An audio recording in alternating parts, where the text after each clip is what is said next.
All right, good afternoon, everyone. Welcome to the City of Madeira Beach Code Enforcement hearing.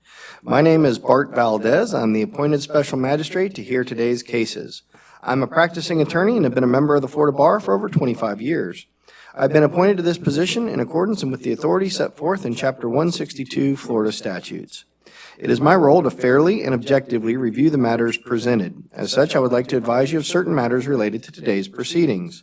Today's matters will be heard in the order that they appear on the agenda. Every effort will be made to hear all persons having relevant evidence, argument, or comments to offer related to the specific case that is being heard. If you wish to speak today, it is necessary that you be sworn in by the city attorney in just a few moments. In all cases, since the city has the burden of proof, the city will present its case first.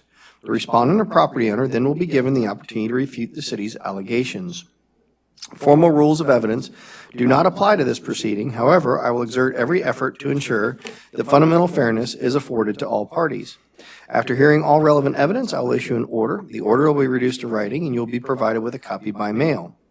Additionally, you're advised that I do not have the authority to grant you a variance, permit, or special exception of any kind. My role is solely to determine whether a city code has been violated and to provide you a reasonable time to correct the violation by whatever means is available to you. Please be advised that you may be subject to a fine and a lien may be recorded on your property if the violation is not corrected by the compliance deadline. If you wish to present any information to me today, it is necessary that you swear or affirm that you will tell the truth. Therefore, at this point in time, the city attorney will swear in any witnesses. All right, anybody that wants to say anything to me today, please rise and be sworn.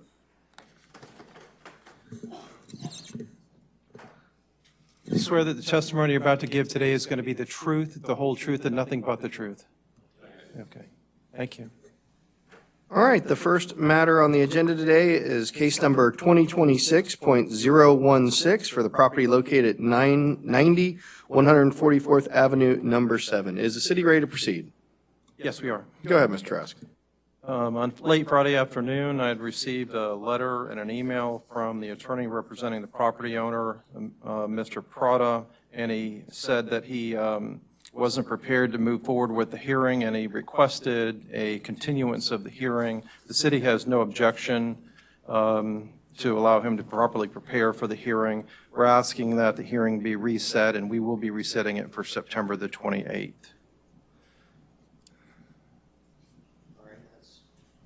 928. Correct.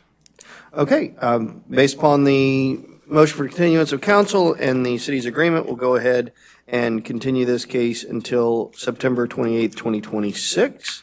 Thank you. All right, the next case on the agenda is 2026.020 for the property at 14019 West Parsley Drive.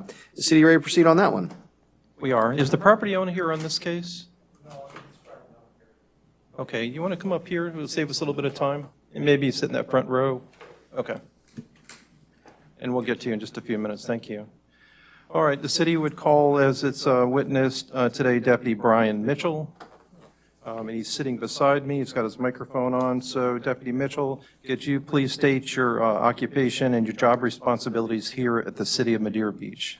Deputy Brian Mitchell. I'm assigned to the Pinellas County Sheriff's Office Community Policing Unit. My role is to enforce code enforcement complaints in the city.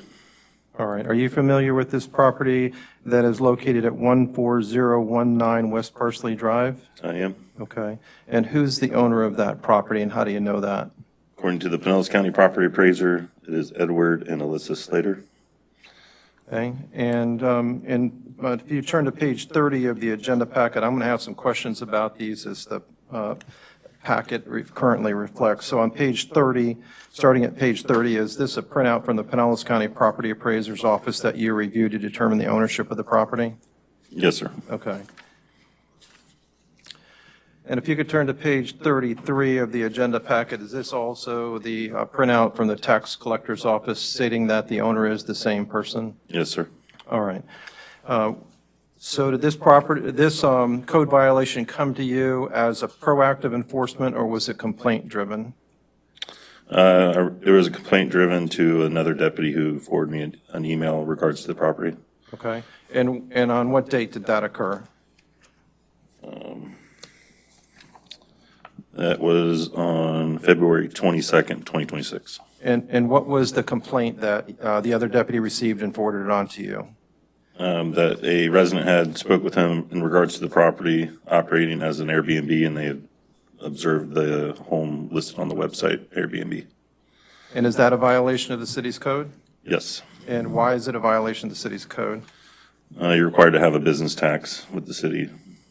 And is there also a code provision dealing with the length of the stay for a property that is located in the R1 zoning district? Yes, sir. Zoning, in the R1 zoning, it's a 6-month minimum, which that house is located in the R1 zone.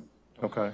All right, after you received the forwarded email from the other deputy, what did you do to determine whether there was a violation at this property? On February 26, 2026, I responded to the address. We made contact with renters inside who advised at that date they rented from Airbnb. On that date, I issued a warning violation for short-term rental as well as no city business tax. And those warnings were posted on the property. And what was that date that that occurred? February 26, 2026. Did the property come into compliance after February 26th? It did not. Okay. And what was the next contact on that property? On May 20th, 2026, Deputy Snyder received an email from Jay Haripera, who was inquiring about documentation for zoning restrictions for this address, and he wanted this information so he could provide to Airbnb to waive the consequences imposed by the platform. At this time, Deputy Snyder informed Jay of the restrictions and provided him the city code for the R1 zones, informing him of the 6-month minimum period. Okay. Was the property rented after that time period as an Airbnb for a period of time less than 6 months? Yes, sir. And when was that? On July 2nd, 2026. And what did you determine on July 2nd, 2026? I responded to the address, conducted a follow-up investigation at the property. I made contact with an individual who was staying at the property, who advised they had rented through Airbnb. That interaction was captured on my body camera. And on this date, I also sent the property owner a notice of violation via certified and regular mail. That letter was later picked up, according to the USPS, on July 21st. Okay. Do you have a copy of the video of your body cam that was taken on the day when that violation occurred? Yes, sir. Okay. And if we could go ahead and play that. How long is this video, by the way? Less than a minute. Okay.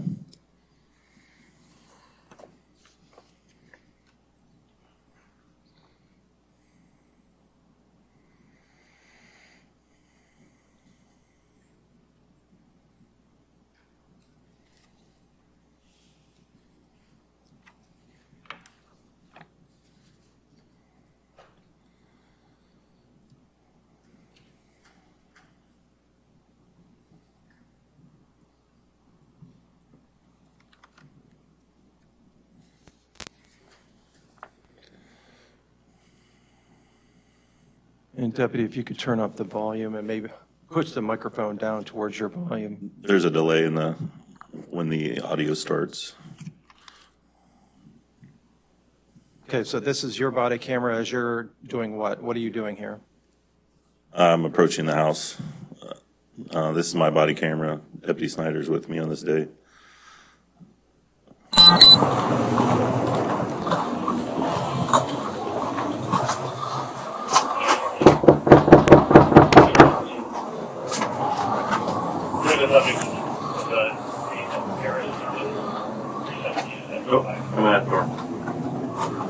Hello, Sheriff's Office. Hey, how you doing? Hey, you're the property owner? No, we're Airbnb, yes. Oh, okay. All right. What's going on? We just do rental inspections on properties, so do you know how long you booked for?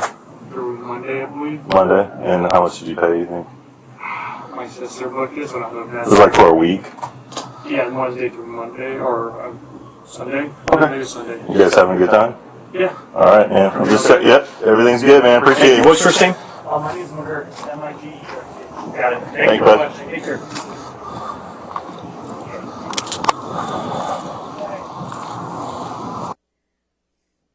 Okay, to summarize then, that the tenant in the building was renting for Airbnb and he was renting for approximately a week, is that correct? Correct. Okay. Okay, after you had sent the notice of violation to the property owner, did you conduct a follow-up inspection after that July 2nd encounter? Yes, sir, on July 30th. July 30th, I conducted a follow-up investigation at the property, at which time I observed a black Toyota Highlander in the driveway with North Carolina license plates. Utilizing our sheriff's office investigation techniques, I found that this vehicle did not belong to the registered property owner. I attempted contact at the door and received no answer. All right, and then did you make any attempts to find out through public records any additional information relative to this Airbnb or VRBO? Yes, sir, I found both property listed on Airbnb and VRBO utilizing public record search.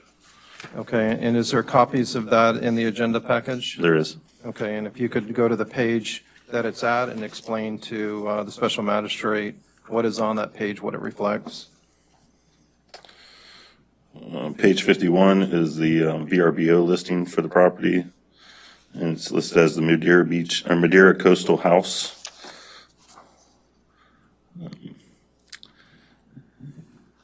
And it has pictures of the home.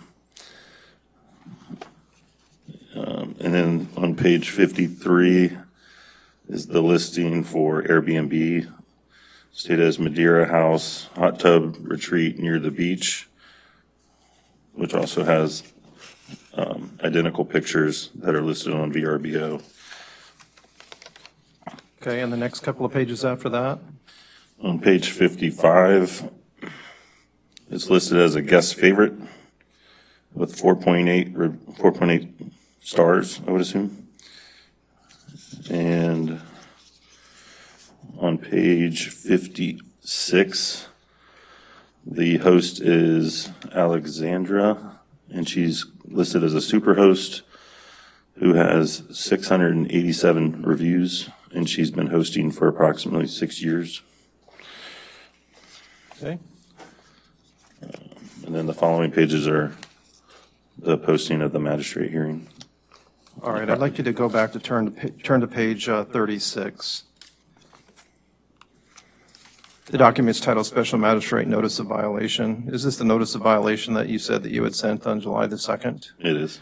Okay, and this notice of violation, was it directed to the owner at the address listed at the tax collector and property appraiser's office? It was. And in this notice of violation, does it tell the property owner what violations of the code were being what violations of the code existed on the property? It does. And what were those code sections? Section 110-201, which is the for zoning for R1 single-family residential district. Is that the one that provides that a short-term rental shall mean any rental of a dwelling unit or a portion thereof for less than a 6-month period of time? It is. Okay. And what other code sections were cited? 62-33 for compliance required for business tax receipt. Okay. All right. And after this, well, first of all, how was this letter sent to the property owner? Was it sent by certified and regular mail? Yes, certified and regular. And is that reflected in the next couple of pages, the certified mailing and the USPS tracking receipt? It is. Okay. If you could turn to page 41 and 42, is this the email that Deputy Snyder sent to the next door neighbor property owner about the length of the stay, what it could be on the property? I believe it was somebody acting on behalf of the property. I'm not sure who the receiver of the email was, but this is the email Corey sent to the person questioning. Okay. All right. After the notice of violation was sent, did the city follow up and issue a statement of violation and request for hearing? And I'm going to direct your attention to page 46 of the agenda packet. It did. All right. And is that the document that reflects all the factual information related to this case? It is. All right. And if you could go ahead and turn to page 43 of the agenda packet. Is this the notice of hearing that was sent to the property owner for today's hearing? It is. Okay.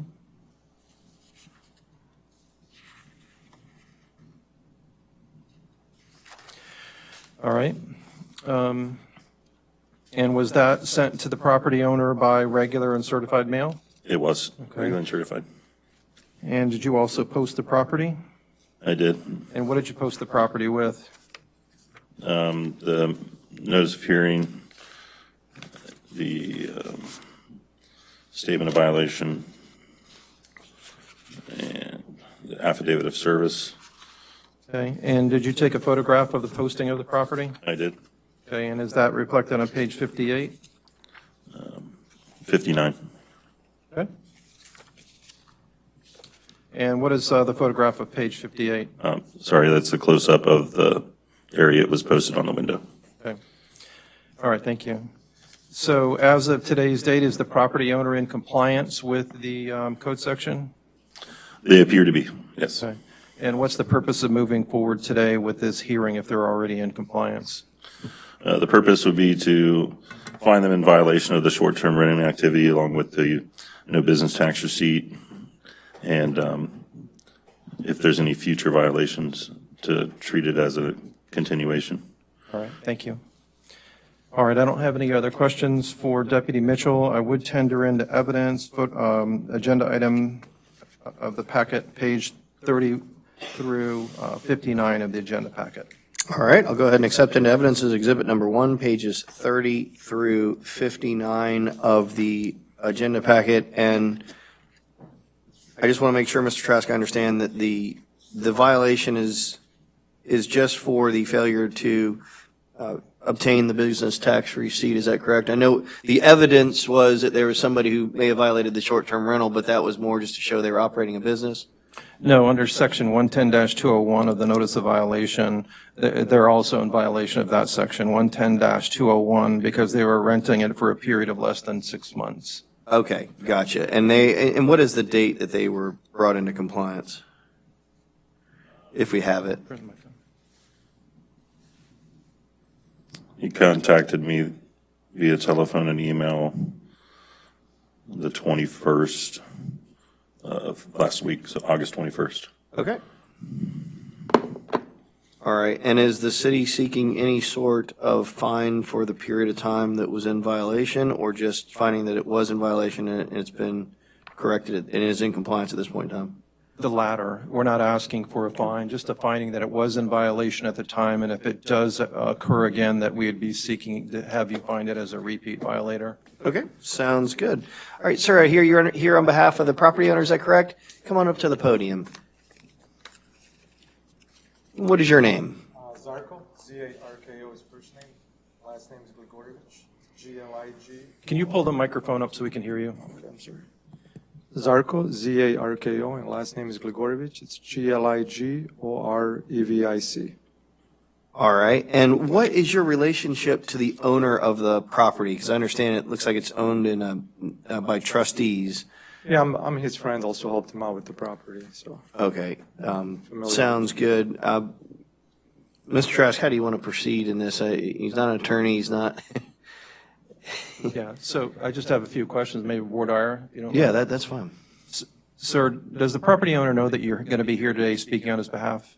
Correct. Okay, and when was the last time you talked to the property owner? Probably like a few days ago. Okay, so he knows you're going to be defending him on this code enforcement case here in Madeira Beach? That's correct. Okay, and did he give you anything in writing to tell you that you have the authorization to speak on his behalf? No, he didn't. He texted me to come and just to. Okay. I mean, we talked over the phone, and he told me that I'm okay to come over because he lives in a different state. He wasn't able to make it. And where does he live? He lives in California. Okay. I have no objection for him speaking on behalf of the property owner. It's not an LLC. Yeah, that's fine. Sir, this is the part of the hearing where you get to ask questions of Deputy Mitchell. I'm going to give you a chance in just a moment to tell me anything you want to tell me about the violation. But first, do you have any questions for Mr. Mitchell about what he testified to? No, I don't, but I think the February 20th, something like that, that property, I know wasn't in his possession, I believe.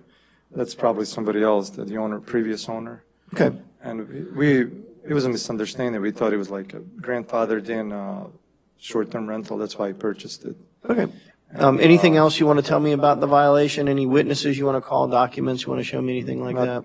Nothing else. I mean, it's not a short-term rental anymore. It won't be, so that we can assure that. All right, Mr. Trask, any questions? No, sir. All right. Thank you, sir. That's all we need from you right now. All right, Mr. Trask, anything else? No other witnesses. All right. It sounds pretty straightforward to me based upon the testimony of Mr. Mitchell and whatnot. We'll go ahead and enter an order. The property was in violation, but it has now been corrected as of August 21st, 2026, and I'll go ahead and get my order out. And sir, I take it that the Bakersfield, California address is the best address to send my order to? Correct. Okay, great. Thank you, sir. Appreciate it. We'll get that out the door. All right, the next case I have is 2026.018 for the property at 90 144th Avenue, number 9. City ready to proceed? Yes, city's ready to proceed. All right, go ahead, Mr. Trask. City will call Deputy Snyder. Deputy Snyder, if you could go ahead and state your occupation, your job responsibilities here at the City of Madeira Beach.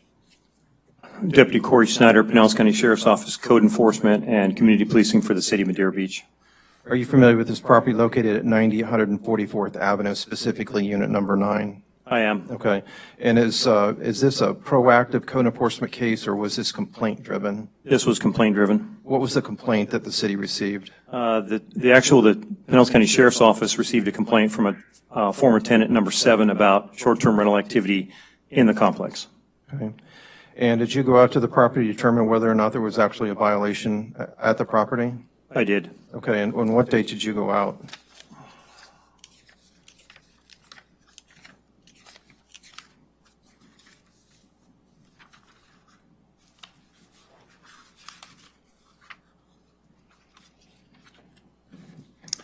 On 5/5/2026, the complaint was received. On 5/28, I conducted a short-term rental inspection on the property. Okay. Before you went out, did you determine who the owner of the property was? I did. And who is the owner of the property, and how do you know that? Per the Pinellas County Property Appraiser's website, the owner for 90 144th number 9 is Stephen Mala and Michelle Mufaletto. Okay. And is that reflected on page 60 and 61 of the agenda packet? Yes, it is. Okay. Is that also reflected on the tax collector printout on page 62 of the agenda packet? Yes, it is. Okay. When you went out to the property, did you determine that there actually was a violation of this, of a particular city code? Yes, I did. Okay. And what was the violation that you found? The violation would be violation of short-term rental in an R2 zoning area within the city. R2 zoning violation is 110-201, which allows for a rental for more than a 3-month period. Okay. So anything less than a 3-month period would be a violation of this code section, correct? Correct. Did you find that there were other violations when you went to the property? At the time, there was an absence of a city business tax. Okay. Compliance required 62-33, which requires any operating business in the city to have a city business tax. Was it also in violation of section 14-130.4, license required? Yes. Okay. When you went out to the property, did you actually meet with anybody on the property? I did. And who did you meet with? I spoke to a guy who said his name was Steve, who said he was staying from the 20th to the 28th, which is less than a 3-month period. And did you get that on your body cam as well? I did. Do you have that so you could play that today? We do. Okay.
Well, good morning. Sorry to bother you. Help you something? How you doing, Debbie Snyder? Just have to do a real quick compliance inspection. Are you the property owner? I am not. Are you a renter? I am. Okay, perfect. And we're checking out in a couple of hours. Yeah, you're fine. Just two questions. Airbnb, VRBO. What you remember which ad you used for the rental? I don't. You don't? I set it up. You said it. Is it important I go find out? No. Okay. Just from your memory. Your duration. When did you check in? You're checking out today. You said. Today we checked in on Wednesday. Wednesday. Okay. Just a couple days? Yes. Okay. And then, remember how much you paid? Ballpark? I do not. That's it. And your first name? Steve. Steve. Very good. Thank you, sir. Have a good day. Appreciate it.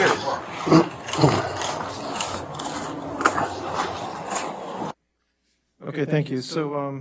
So Steve says he's renting the property from what date to what date? The 20th to the 28th. Okay. And after having talked to the short-term renter, did you issue a notice of violation for this property? I did. And what date was that? On 5/28, I mailed a notice of violation letter to the property owners, Stephen and Michelle. Okay. And how did you send that letter to them? Certified and regular. Did you also post the property with that notice of violation? Actually, I had received that certified copy back at City Hall, and I went back out on 6/11 and posted an updated copy on the property. I went to the postal office here in Madeira Beach to try to determine why the certified letter was coming back. They said that the owners weren't living there. They knew they weren't living there. So I went back and posted the property with a new copy, new date, with a notice of violation, and took a picture of it. Okay. And did you follow up after that visit on May 28th to determine whether there were any other violations at the property? There was no contact at the door on that date. Okay. Did you go back in July? On July 6th, I was able to find the advertisement on Airbnb and determined that the property was available for rent for less than a 90-day period. And the hosts for that listing were Steve and Michelle. All right. And is that listing, did you print out a copy of that listing? Is it in the agenda packet? I did. Okay. And if you could point it out by page and explain what each of the pages reflect. Page 71 is the listing. It says host Steve and Michelle. It's described as a cozy beach getaway with bikes included. It shows some interior photos. It shows that the property can be rented from 8/3 to 8/7, 4 nights for $765. There's reviews. I was able to click dates and secure it. It was not rented, but the availability to rent it for a short period was observed. Okay. And so that printout from Airbnb goes how far into the agenda packet? Up until page 86. Okay. So when you sent the notice of violation, did you cite a specific code section in the notice of violation? If you could turn to page 63 of the agenda packet, I'm going to have questions about that. Upon checking with the city of Madeira Beach, there was an absence of a business tax, 6233, which is compliance required, requiring that any rental property in the city have a business tax, additionally have a rental inspection performed on the property as well, and they were not completed.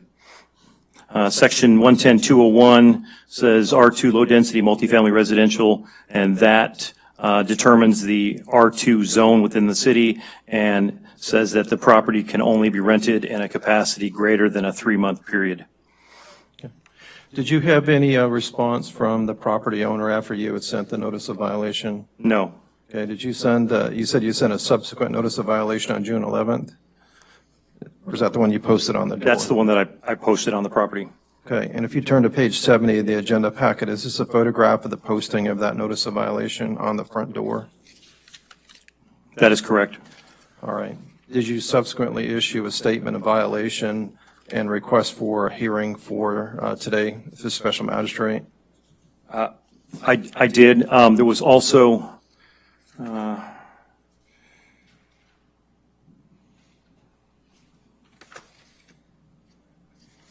yes, on the 5th day of August 2026, I mailed a copy of the notice of hearing, notice of the affidavit of service, notice of violation, and notice of hearing, And how was that sent to the property owner? certified in regular mail.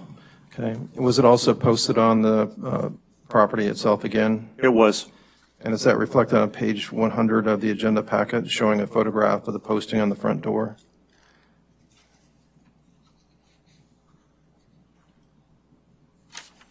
Yes, it is. Did you also post it at City Hall? Yes, I did. And is that reflected in the photograph on page 99? Yes, it is. Is the property in compliance as of today? A drive-by inspection today didn't show any vehicles in the driveway. I did do a follow-up inspection on the websites, and it did show that they had modified their advertisement from a short-term to a 90-day or more. Okay. So is the property in compliance then now that it has changed its listing and there's nobody there renting it as of today? As of today, it appears that it is. Okay. So if the property is in violation today, why are we here at this hearing? To establish a violation of short-term rental and just the ability to change the ad and continue short-term rental capacity to find them in violation for further incidents of short-term rental abuse. All right, thank you. I have no other questions of Deputy Snyder. I would like to tender into evidence pages 60 through 100 of the agenda package. Ask that it be received into evidence. All right, I'll go ahead and accept into evidence as exhibit number 1, pages 60 through 100 of the agenda packet.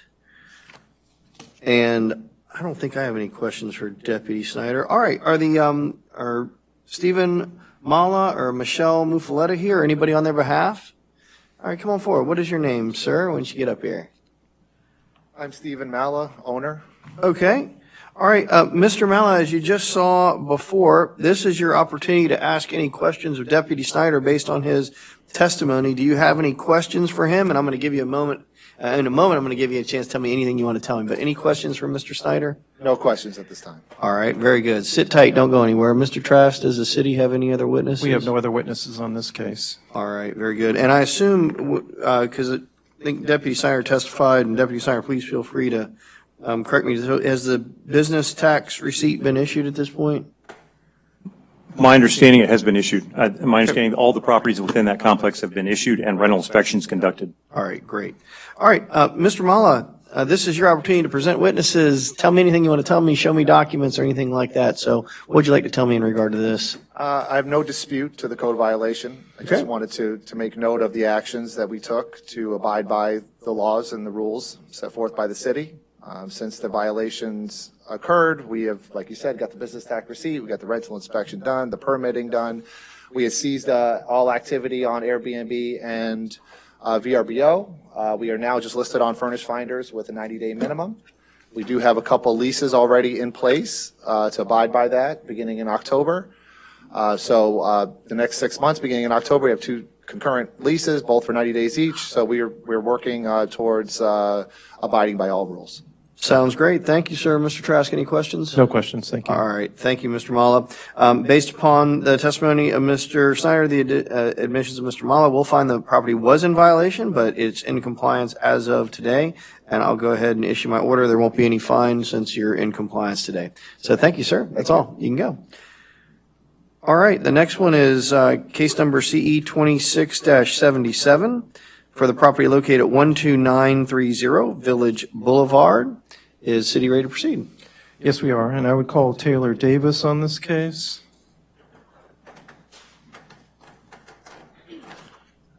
Taylor, if you could state your occupation and your job responsibilities here at the City of Madeira Beach, please. My name is Taylor Davis. I am a permit and code compliance specialist for the City of Madeira Beach, and some of my job duties identify city ordinance violations and building code violations and verify the compliance. Okay. This property located at 129 or 12390 Village Boulevard, is this a proactive case or complaint-driven case? This was proactive. Okay, and what was the actual, well, first of all, who found the violation on the property? The city, Who in the city, though, do you know? my building official, Okay. Kathy in the back. And the building official determined that there was a violation. What was the violation that you were told about? The previous stairs were kind of deteriorating, and then they were rebuilt without a permit, not to current building code. Okay. Did you go out to the property to determine whether or not that violation, there was a violation that actually existed? I did. Okay. And when you went out to the before you went out to the property, did you determine who the owner of the property was? Yes, that is on Property Appraiser, page 101 of the packet. Okay, and who is that? That is 13001 Gulf Boulevard LLC. Okay, and is that also listed on the tax collector website printout in the packet? On page 105? It is. Okay. And when you went out to the property, did you take any photographs when you were at the property? Yes, they are on my letters. Okay, if you could turn to page 108 of the agenda packet. All right, you've got it up there. So if you can explain first of all, did you take this photograph? I did. All right, and what are you trying to show in this photograph? So this was mid-construction of them rebuilding the stairs. This was stop work ordered, and they continued to build. And I've got another one. This is the rear staircase, also not to current code. Okay, so, and if you could go back to the first photograph, is this a commercial business? True, yes. Okay. So was the business operating at the time, and is it still operating? Still operating, was operating during construction, yes. Okay. And this photograph looks like it's got yellow tape around it. It's trying to Yes, keep me people and off it. my building official put that tape there. And what was the reason the tape was put there? It's just caution tape. There's no handrails on here. Anywhere there is today, but not during this, and the businesses were still operating, so there was a lot of foot traffic around Okay. for safety. So when you took this photograph and saw the property, what violation did you determine that there was on the property? What code violation? We cited them for work without a permit, 8652. Did you issue then a notice of violation, a courtesy notice of violation for that actual violation? I did. And if you could turn to page 106 of the agenda packet, is this the courtesy notice that you sent to the property owner? Yes. And what was that date? I mailed that out on May 19th of this year. What date did you ask the property owner to bring it into compliance? June 2nd of this year. Did they bring it into compliance by June 2nd? No, sir. All right. Did you subsequently issue an actual notice of code violation to move the case forward? Yes, And is that on page 109 of the agenda packet? correct. And did you cite the property owner with the exact same code violation, violation 8652, not having a building permit? Correct. Okay. And when you sent the letter, the notice of violation, did you send photographs along with that letter so the property owner would understand what the violation was? Yes, we did. Okay. I took the same one from the courtesy, and then I added these as well. This is the rear staircase that was built also after, and then our posting of unsafe. Okay, so after you went out there and taped off the steps, they continued on with the building of the steps, is that correct? True. And they installed a handrail. True. Okay. After you issued this, or the building official issued this unsafe placard on the property, did they continue to do work after that? This was posted when it was completed. I don't know if you can kind of see up in the top of this photo, there's even more work that was done that wasn't previously in my first photograph taken here. So Okay. they redid the entire boardwalk of the storefront. All right, if you could use your cursor then and explain to the special magistrate what is that you're trying to point out. So this is where this is the storefront up here, and all of this boardwalk region and the stairs is actually built on city property. And to my knowledge, the property owner is aware of this as well. So, but yeah, all of this is new. Obviously we see there are railings now today, but the whole thing is just not to code. All right, so not only is it, there's no permit, it's not to code either. Is that correct? And lying on city property. Okay, so they built the staircase on city property. How do you know that True. it's on city property? Property appraiser. Okay. So after you issued this notice of code violation, did the property owner bring the property into compliance? No, All right, is it in compliance as of today? no. All right, did you issue, well, first of all, when you sent the notice of code violation, how did you send it? This was mailed certified mail. Okay, and did the city get the green card back showing that it had been received by the property owner? I did. Okay, and is that reflected on page 115 of the agenda packet? Correct. Okay. Did you subsequently follow up with a statement of violation and a request for hearing here before the special magistrate? Yes, sir. And is that reflected on pages 116 and 117?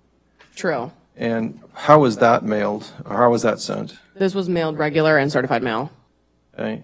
And did you follow that up then with a notice of hearing for today's hearing? Correct. And is that reflected on page 118 and 119 of the agenda packet? True. Now, when you sent the notice of hearing, did you also post the property? Yes, downstairs here at City Hall and the actual property. Did you then issue an affidavit of service reflecting that you had done all those different types of service? Yes. And is that reflected on page 120 and 121? Yes. Did you take photographs of the posting of the properties at City Hall and the actual property itself? Here is the one at City Hall downstairs. And here is the, let me make it smaller. Here is the posting right here in the middle. Okay. What does the property owner need to do to bring this property into compliance? We need a permit applied for, and I put that as the corrective action in both of their letters that we mailed out. They're supposed to be coordinating with the building official to try to fix the actual violations with the railings, and we need some sort of hold harmless from the property owner because they built it on our they built the stairs on our property. Okay. Has there been any action by the property owner to come in and obtain a building permit? No, and I have nothing applied for online. Okay. All right. So the property's still in violation as of today, you said? True. Okay. All right. Thank you. I don't have any other, well, a couple questions. How much time do you think it would be appropriate to give the property owner to bring the property into compliance? I think 30 days is more than enough time. Okay. And if the property owner doesn't bring it into compliance within 30 days, what do you think that the daily amount of the fine should be based upon the activity that has occurred? $250 a day once those 30 days hit for life safety. Okay. What do you mean life safety? The actual true build of these stairs not being to code, and it's two operating businesses Okay. All right. Thank in you. those stairs. I don't have any other questions. I would tender into evidence pages 101 through 123 of the agenda packet and ask that they be received into evidence. All right, I'll go ahead and accept into evidence as pages 101 through 123 of the agenda packet as Exhibit 1. Ms. Davis, just a couple questions. I just want to make sure I've got the corrective action required. Is it to obtain the building permit, apply for the building permit? Because if they're not up to code, do they have to tear these things down and build them to code? I just want to make sure my corrective action is consistent with what the city's asking for. So when I put coordinate with the city building official to remedy, when they upload the plans for the actual build of the stairs, we would probably have, our reviewers would have comments stating that, no, that's not going to work. And then obviously an inspection would take place once the permit was issued, and we would address the issues that we have there too. All right, so if I put in my order that the corrective action requires what's set forth in the notice of violation and quoted that corrective action, that's what the city wants on this one? Yes. Okay, all right, thank you. All right, is there anyone here on behalf of the property owner for 13001 Gulf Boulevard LLC? Anyone here on behalf of the property owner in regard to this violation? All right, seeing none. Mr. Trask, anything else? No, sir.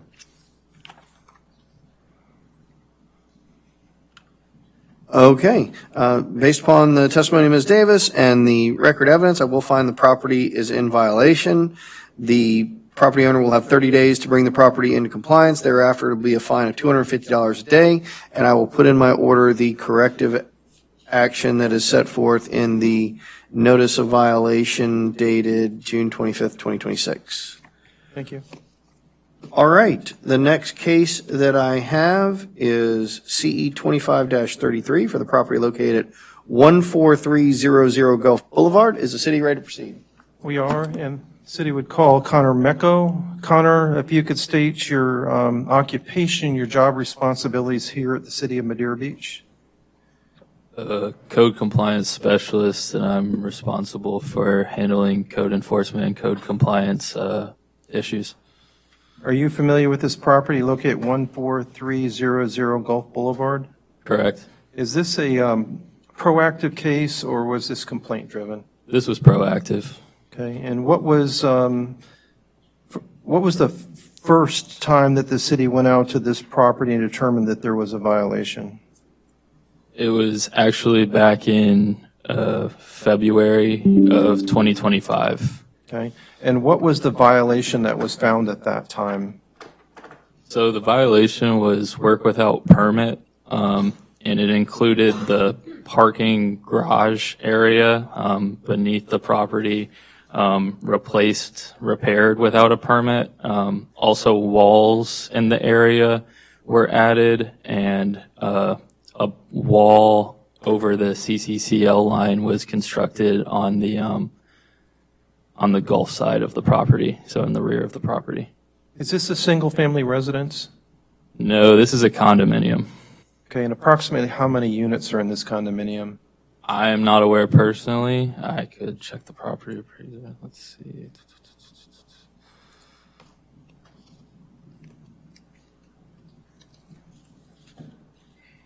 Yeah, I'm not aware of how many units exactly.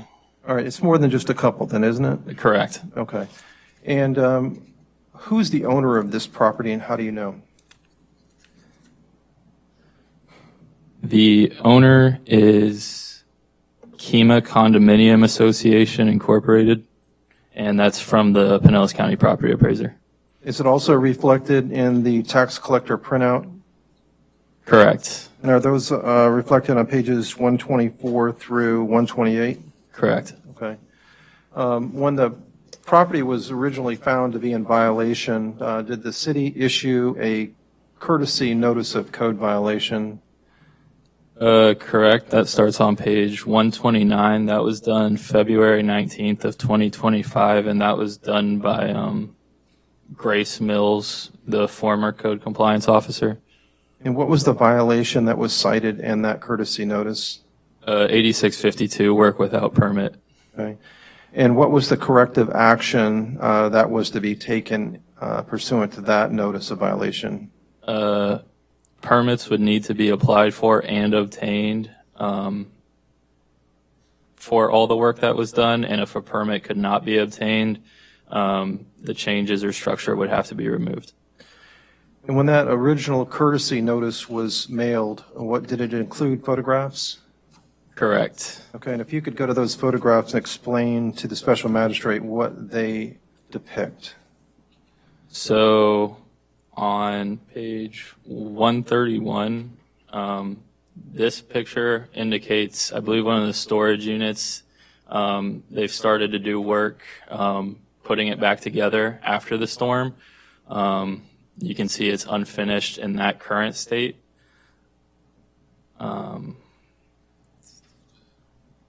Page 132 shows more of that downstairs area, that parking garage area, working on putting those units back together downstairs.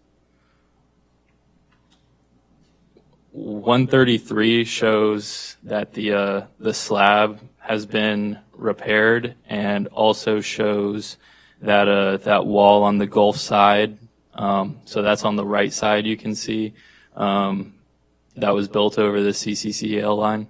Can you explain to the special magistrate what that acronym stands for? So that's the Coastal Construction Control Line, and that's handled by FDEP, I believe. Basically, it dictates what is built past that line in relation to the Gulf. So you're not able to build over that line without certain permits and approval. I believe it's to help maintain the beaches and like dunes and stuff of that sort. So it's an environmental thing. All right, if you can continue to go through the photographs. 134 is more of the downstairs area. After the storm, the slab was destroyed in the parking garage area, so this is just more work downstairs. 135 shows where some of that damage was. This picture was taken back October of 2024, so shortly after the storm. This shows what was repaired at that time of the current pictures that you had previously seen. As you can see, that slab was completely cracked in multiple places.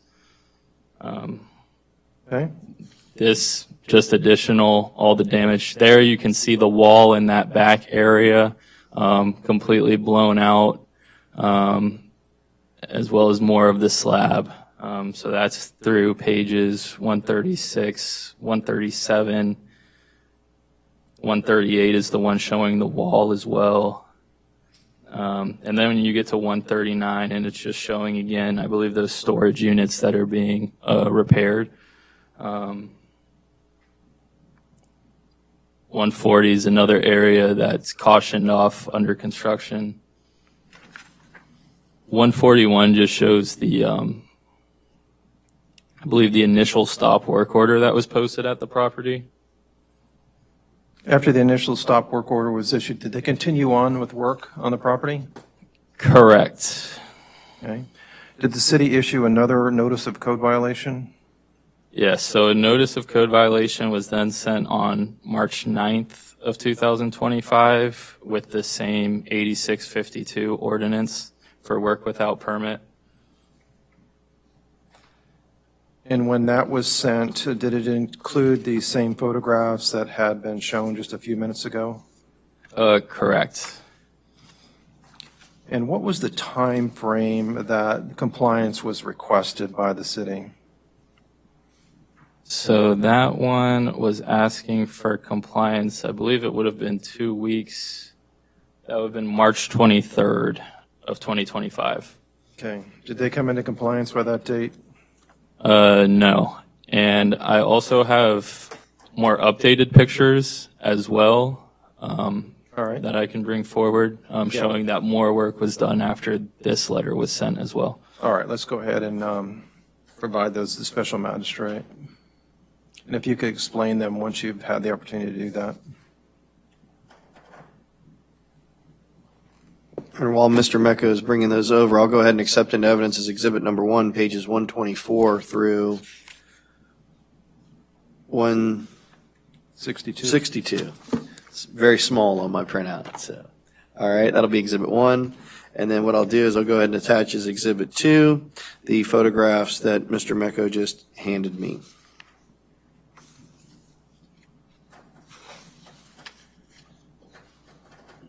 All right, can you go ahead and explain the photographs that you just handed out?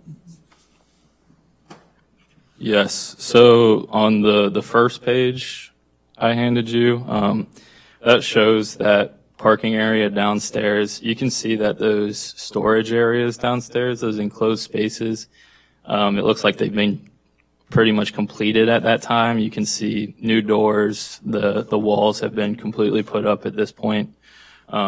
And still that slab downstairs is still completed. The second photo, it shows that they've put in additional fencing, and you can also see that wall that's over the CCCL, and that's just additional work downstairs without a permit. The third one, that's from the rear. You can still see that wall over the CCCL to the left, but directly in front there's the pool area, and you can see pool fencing that was done without a permit, as well as that block wall in the back on the other side of the pool, also done without permit. These are pool barriers since the pool's right there, so that's pool barrier that would also have to be permitted, and that's a life safety issue since it hasn't been inspected. The next picture is just that rear wall that you had seen previously that was blown out in the courtesy and notice of violation letters. This is a a photo showing that it had been walled back up. And then the final one, Google Maps, it can show from January of 2025. You can see kind of on the right side where that pool area would be. It appears that there's a dumpster with a lot of debris. You don't see that block wall. That's the top picture on this page. That's the one that is surrounding the pool area. You can also see that none of that fencing was in the back either. So that was all also done work without permit. All right, thank you. All right, so did you issue a statement of violation request for hearing for today's case to be heard by the special magistrate? Correct. You could turn to page 155 of the agenda packet. Is this a statement of violation that you sent? Yes. Did you also issue a notice of hearing for today's hearing? Correct on page 157. And how did you send that statement of violation, that request for hearing to the property owner? Those were done by both regular and certified mail. Did you also place the notice or post the notice at the property and the city hall? Correct. So I believe on page 161 and 162, it was posted both at the property and also downstairs at City Hall. And did you issue an affidavit of service reflecting all of those different types of service that have been provided? Correct. And is that on page 159 and 160 of the agenda packet? Yes. All right. So as of today, the property still remains in violation, correct? Correct. Has there been any attempt by the property owner to bring the property into compliance? Yes. I believe it's the designer. He has come in on multiple occasions. They have 2 permits currently in. They have not been issued. One of them has been in for quite some time. They just haven't been issued yet.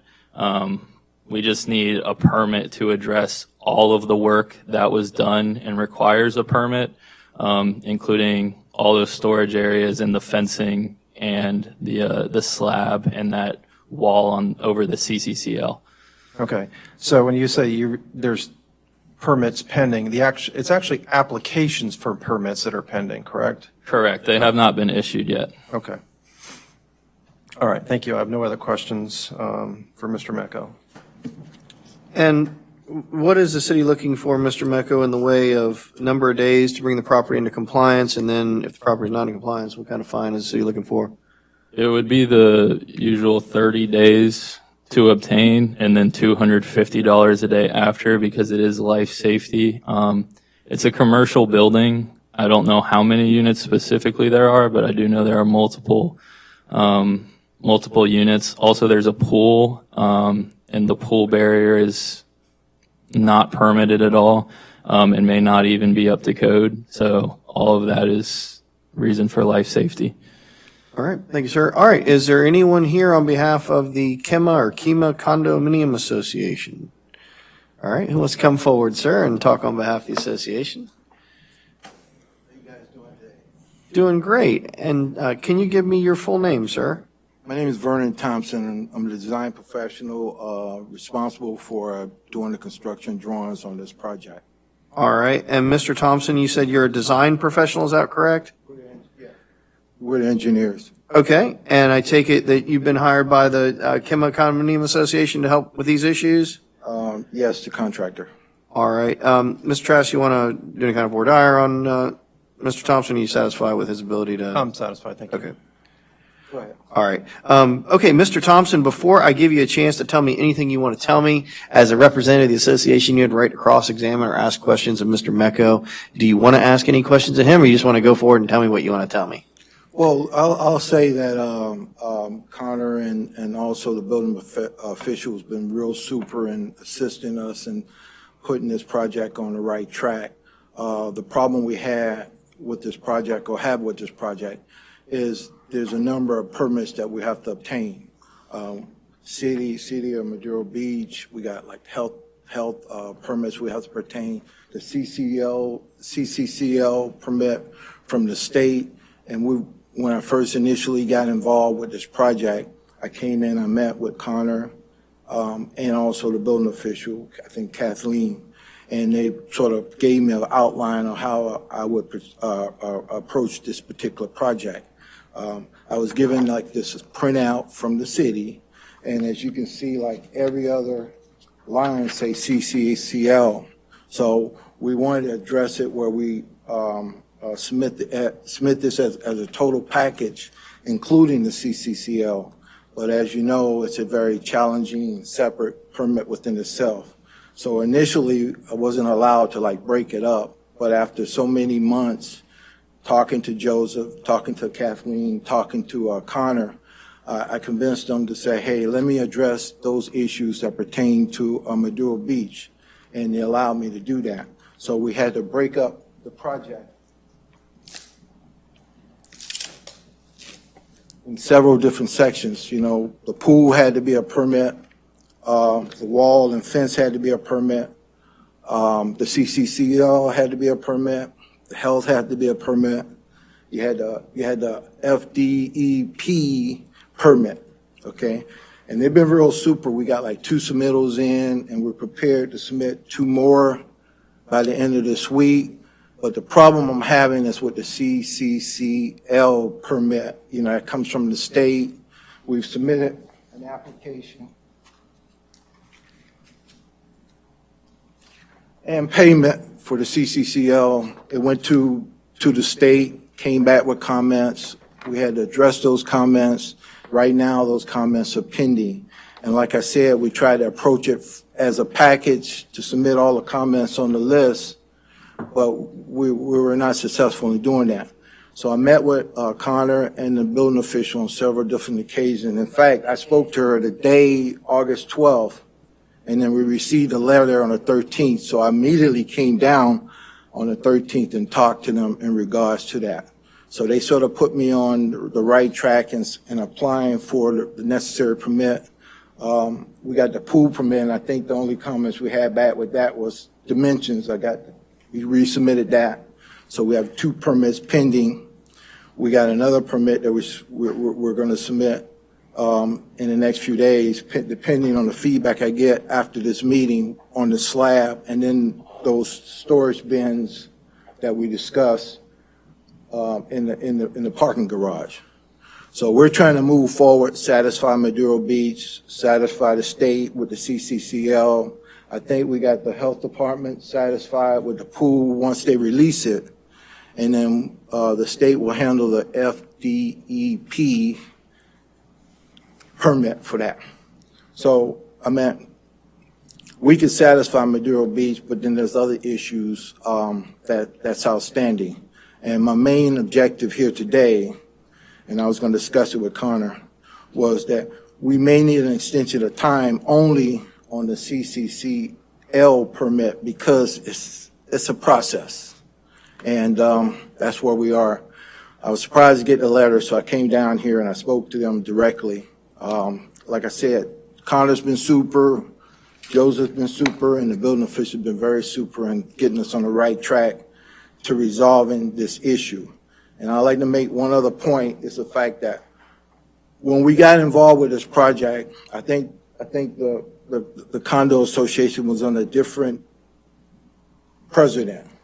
So that conflicted a lot of things. So I didn't get all of the violations. In fact, I think Connor provided me with all the violations. So we're moving forward. We're trying to satisfy it.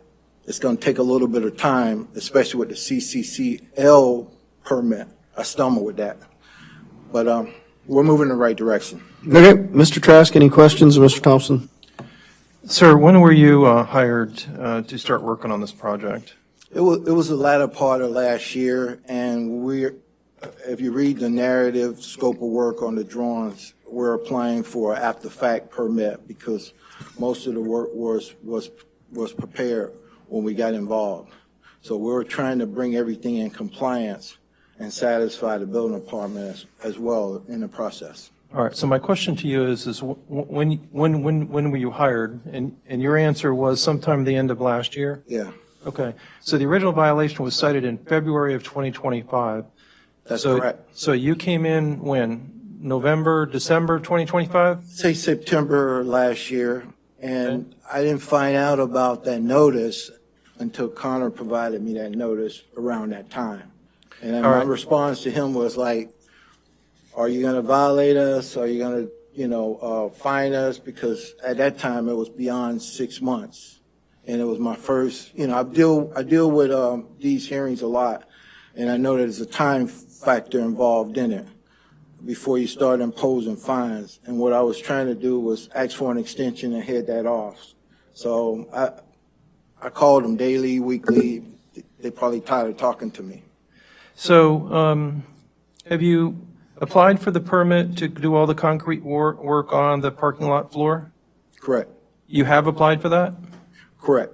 Okay. Have you applied for the permit necessary for all of the interior remodeling downstairs? Correct. Okay. And those two permits are pending? Initially, we applied for everything, all the issues on the comment sheet, okay? And the only thing that held us up was the CCCL permit. Okay. So- Setting aside that little tiny wall on the back side, have you attempted to pull a permit for all the concrete work on the first floor in the parking garage? That was my question. Correct. What had happened was the fact that when I sat down with them, they required separate permits for that. If you look at the submittals on the drawings, we submitted wall and fence permit. We submitted pool permit. The next two submittals will be slab permit, and then the final permit will be the storage bins that they said were not permitted, but I have documentation saying that they were permitted prior to the storm. Okay, so they haven't been filed yet then. So you filed a application for a pool permit and an application for a fence permit. Correct. And we have two sets of drawings being submitted within this week. Okay, so those two sets of drawings, are they for the parking lot and for the storage bins? Correct. Okay. So let me explain that further. Initially, we submitted it as a total package, as as-built. I heard you. And then we realized that we needed individual permits for individual tasks. So we separated that. We got two more coming in addition to the CCCL permit. Okay. How much time do you think is necessary to prepare everything and get your building permits? I would say I could get the building permits dealing with Maduro Beach within the next 2 weeks, 30 days. My problem here, and the reason I'm here, is the CCCL with the state. I got a feeling I might have to drive to Tallahassee to talk to this guy because we have an application on file. We have addressed the comments. We've got a payment. They've accepted the payment, and it's just we're just pending right now. And in fairness to him, when I talk to him daily, I think he gets tired of talking to me too. They're backlogged as well, so it's that waiting process. I would like to humbly and respectfully request maybe 6 months on that CCCL permit. But as far as Maduro Beach permit, we can get that in within 3 weeks, 4 weeks. In fact, we'll submit the next couple of days for the next two pending permits. So that's one of the things I wanted to talk with Connor about after this meeting. All right, thank you. I don't have any other questions. All right, sir, thank you for that explanation. I don't have any questions either. Mr. Thompson, would you like to call any other witnesses, show us any other documents or anything else? I certainly understand your presentation and everything, but if you want to call any other witnesses or tell me anything else, feel free. You want to say anything? Sure. All right, sir, give me your name. Derek Nails. Derek? Derek, D-E-R-R-I-C-K. All right. Nails, N-A-I-L-S. All right, and sir, what is your relationship to the LLC here? I'm with the construction company. performing Okay. work. All right, what would you like to tell us about this particular code violation? So we originally started this project as a repair and kind of just shoring up the building and getting rid of the hazards, and that just ballooned into us violating and doing work without a permit, and which wasn't our intention from the beginning. The notices that were sent out were sent to the previous management company. I believe it's MacBauer, maybe what you have. They resigned right after the storm. So then the association never received the violations according to them and what I was told. And now they're on their third management company since the storm. So we did get the stop work orders, and we did violate the stop work orders. That was, on us. We were pressured by the old president, and we succumbed to that pressure, but the decision was ours, and we stand behind it, and we apologize for that. But the actual notices were never received by the association. They went to the old management company, I believe, and the president that was there when all of this started has since resigned and left and sold his unit. So we originally obtained drawings when we started from Belk Engineering, and everything was on one permit. The storage units, the concrete, the wall, everything was part of one permit. And as Mr. Thompson stated, that the City of Madeira Beach wanted all of those separate, so we could not use those plans. But we applied for a permit. I don't recall, I don't have my documents in front of me, but we did originally apply for a repair permit in the beginning after we started, but we did apply for a permit, and it's just taken us this long to try to get what we needed to get going. And again, we succumbed to the pressure, and we continued to work, and it was our fault, so we make no excuses for that. All right, thank you, sir. Mr. Trask? And one other thing, I'm sorry, Your Honor. As far as the pool was concerned, the health department came out several occasions. They did originally close the pool for non-compliance, then came back out, did a 2-day inspection, and opened the pool. So as far as what the health department needed as far as securing gates and equipment and flow rates and all of that, we did, and we do have a pool permit applied for as well. All right, thank you.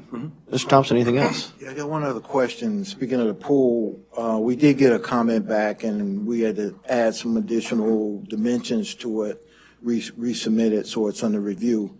But my main concern is the CCCL permit, and I don't want to stand here and tell you it's going to be tomorrow. I don't know. I'm humbly and respectfully requesting an extension, at least on that, because that came into the total package. That was one of the requirements, and we thought that we could submit it all as one package, but later found out that we had to apply for individual permits. So if you could take that in consideration when you hopefully grant us an extension, I would greatly appreciate that. All right, and I'm going to ask Mr. Mecca when he comes back up here about that. Mr. Trask, any further cross-examination on what Mr. Thompson just said? No, sir. Okay.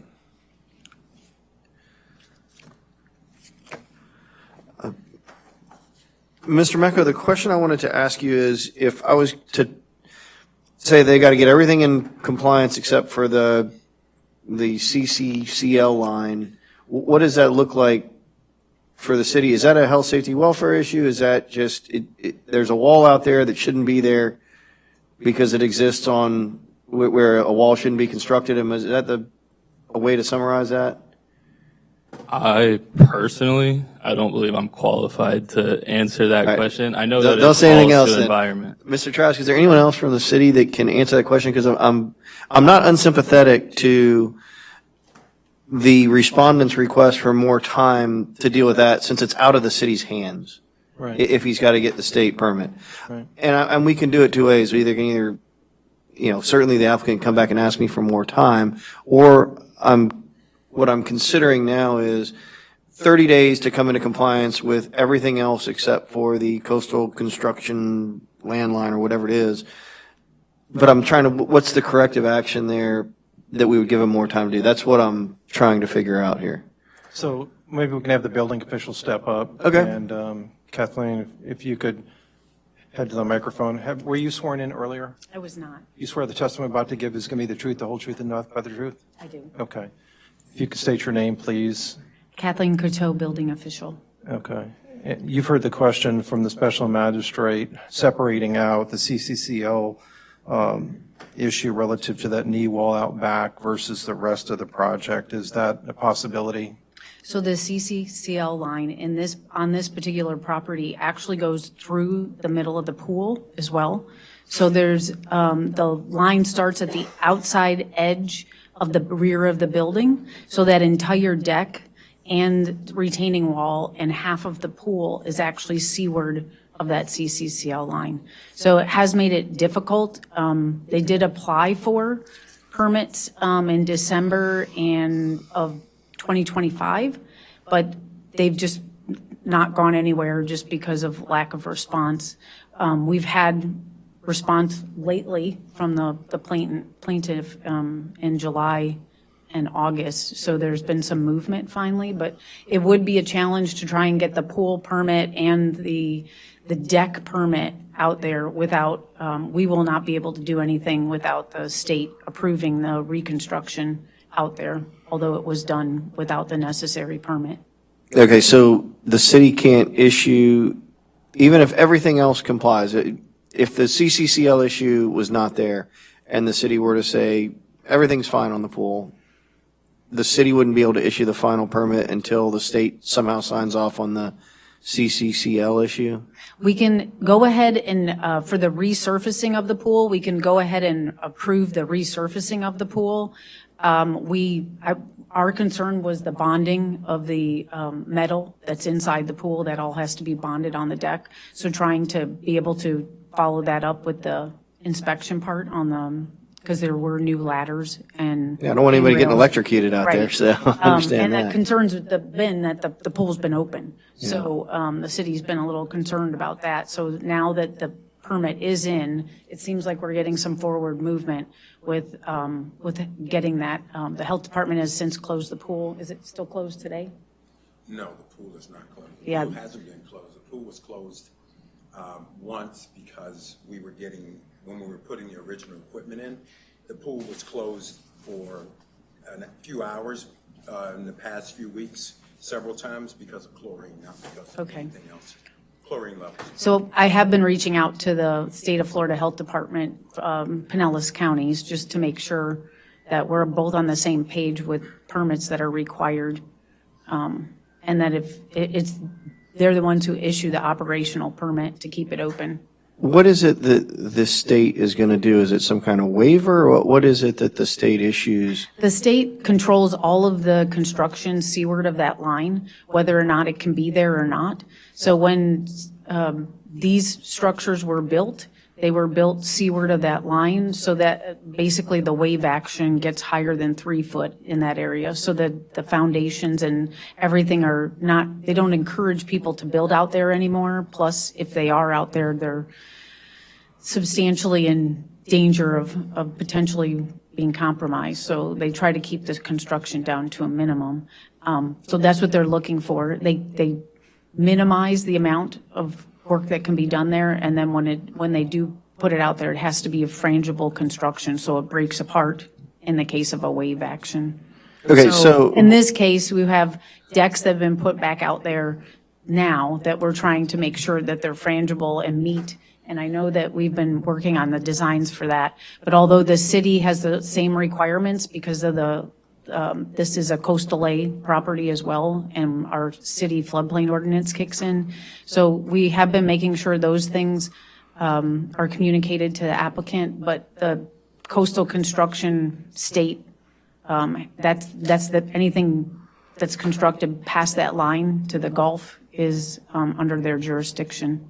But what I'm saying is, how do they issue that? Is it a permit? Is it a waiver? Is it? They'll actually issue a permit. They will issue a permit. They will issue a permit. To allow whatever was constructed, I guess it would be. They'll let us know what they're going to approve as part of a reconstruction. So in the case where something's totally removed, then they'll look at it differently than if something was being rebuilt. And then they'll give us, it's per the Florida Building Code, we're required to get a copy of that seaward permit issued by FDEP to proceed with the permit. Okay. And 2 questions. Kathleen, spell your last name for me. Croteau.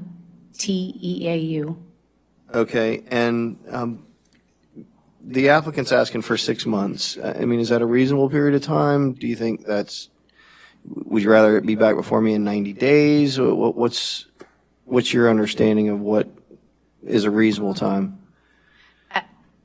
I'd like to see it before 180 days. Okay. But just simply because seems like we've made pretty good progress up to now. I'm not sure a trip to Tallahassee is going to make a big difference, but I would encourage him to keep on them to get it out because it's first in, first out type thing. So, and I know it hasn't been recently applied for until the last couple of months. So that's why it's still there, is because it just wasn't pushed before by whoever was there before. Okay. I'm And not Mr. sure Trask? if you wanted to let them know how quickly. I think 90 days is reasonable to see where we're at that point and be able to gauge on, the DEP usually releases permits in, I would say, 4 to 6 weeks, but it just depends on how many comments and how many outstanding issues or concerns that they have. There's quite a bit of construction out there, but a lot of it was existing. All right. I asked you a lot of questions that I probably should let Mr. Trask ask you first. So, Mr. Trask, is I there don't have anything anything else? additional. Thank Okay. Mr. Thompson, do you want to ask? Yeah, I Any just wanted to questions? follow up, as you can see, that CCCL permits kind of the driving factor. And we did apply for that maybe March, April. And I did talk to the representative there and their backlog. So, we were presented with these comments as a package and we tried to respond to it as a package, but, I came to the building official and to see if we can break it up and get some smaller permits, like the fencing and, the pool and, the slab and other issues, just to move the project forward. Okay. Let me just say something. So Sure. I did recommend that they break the project down into smaller phases, just simply because some of them don't need approval from the DEP. What are the ones that do? What are the permits that do need the approval from, I'm just going to call it the state, due to the CCCL Yeah, so the issue? work that's underneath the existing condo itself does not need approval from the state. So those storage units that were rebuilt, there were 3 different areas, I believe, right? 3? 4. Four different areas with storage and/or restroom facilities for the pool that could be taken out. Any of the slabs that you saw in some of the photos that were broken, those could all be permitted and taken care of. That breakaway wall that was missing, that could be in there. Some of the things, and then the things that cannot are the that little retaining wall out front and that deck, and that deck runs from north to south in front of it. They also have was it 6-foot-high wall that was built on the street side of the pool? Yeah, That could be permitted now as well. And we're prepared to submit that, like I said, in the next couple of days. We just wanted to get with Connor and the building official to just clarify a couple things. Okay. And I appreciate the building official, Connor and Joseph, taking the time. They've been outstanding in helping me get back on track here. Just want to Good. let you know that. Very good. All right, Mr. Trask, do you have any questions of any of the folks who've been talking? Do you need to ask any more questions of Mr. Mecco? No, I don't. And Mr. Trask, I'd like you to help me out on crafting an order on this one that is acceptable to you, and you can certainly talk to Mr. Thompson. I mean, here's what I'm going to go ahead. I'm going to find the properties in violation. And actually, Mr. Trask, you want to do any kind of closing or anything like that? Or let me give you what I'm thinking, and then I'll let you get the final word in. Okay. I find the properties in violation. I find that the storage units, the walls, the fence, the concrete driveway, the pool, everything that Mr. Mecco testified to, everything that was in the notice, I do find the properties in violation. I would like, I think 30 days is a reasonable time period for all of the things that do not require the state to sign off on. It sounds like it would be reasonable to give the respondent additional time to obtain the permit from the state of Florida. And I hear the city saying 90 days. I hear the response asking for 6 months. I have no objection to doing something like,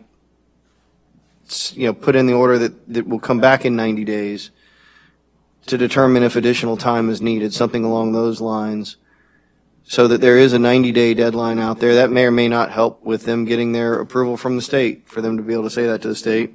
My concern is that I understand if I heard the testimony correctly, the Department of Health has gone out there and inspected the pool. That's good, but I just want to make sure that that pool is not a health safety issue, and that's why I'm more comfortable with 90 days than the 6 months.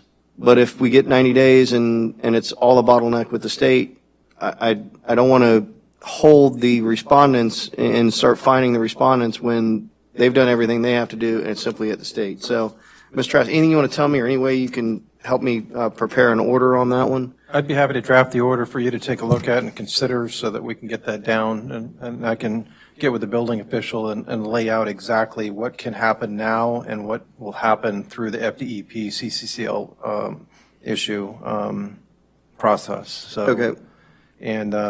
But I've made notes of what you did just fine, so. Okay, I'd and I will have to find that for those that where the permit can be issued, I will go ahead and find that $250 a day fine, and like I said, 30 days for those that don't require state approval. All right, so Ms. Thompson, what I'm ordering, and Mr. Trask is going to prepare the order, is for all the things that don't require the state approval. And you heard what Kathleen said, the storage unit, the concrete driveway, the fences, get those submitted. So I'm going to give you 30 days to get those building permits issued.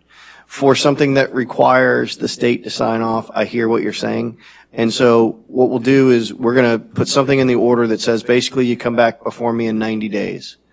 If you come back before me and you tell me you've submitted everything to the state and you're just waiting on the state, then we'll either do 30 days, 60 days, 90 days, something like that. Because if I heard the testimony correctly, and I think I did, that you may have everything 100% done on your permits, but the city's still not going to be able to issue that permit because one of the last items they have to check the box with is from the state. Correct. So I'm sympathetic to what you're saying, and I really appreciate the fact that you're here now and bringing this property into compliance. So Mr. Trask is going to draft the order and send that to me. I'll sign it.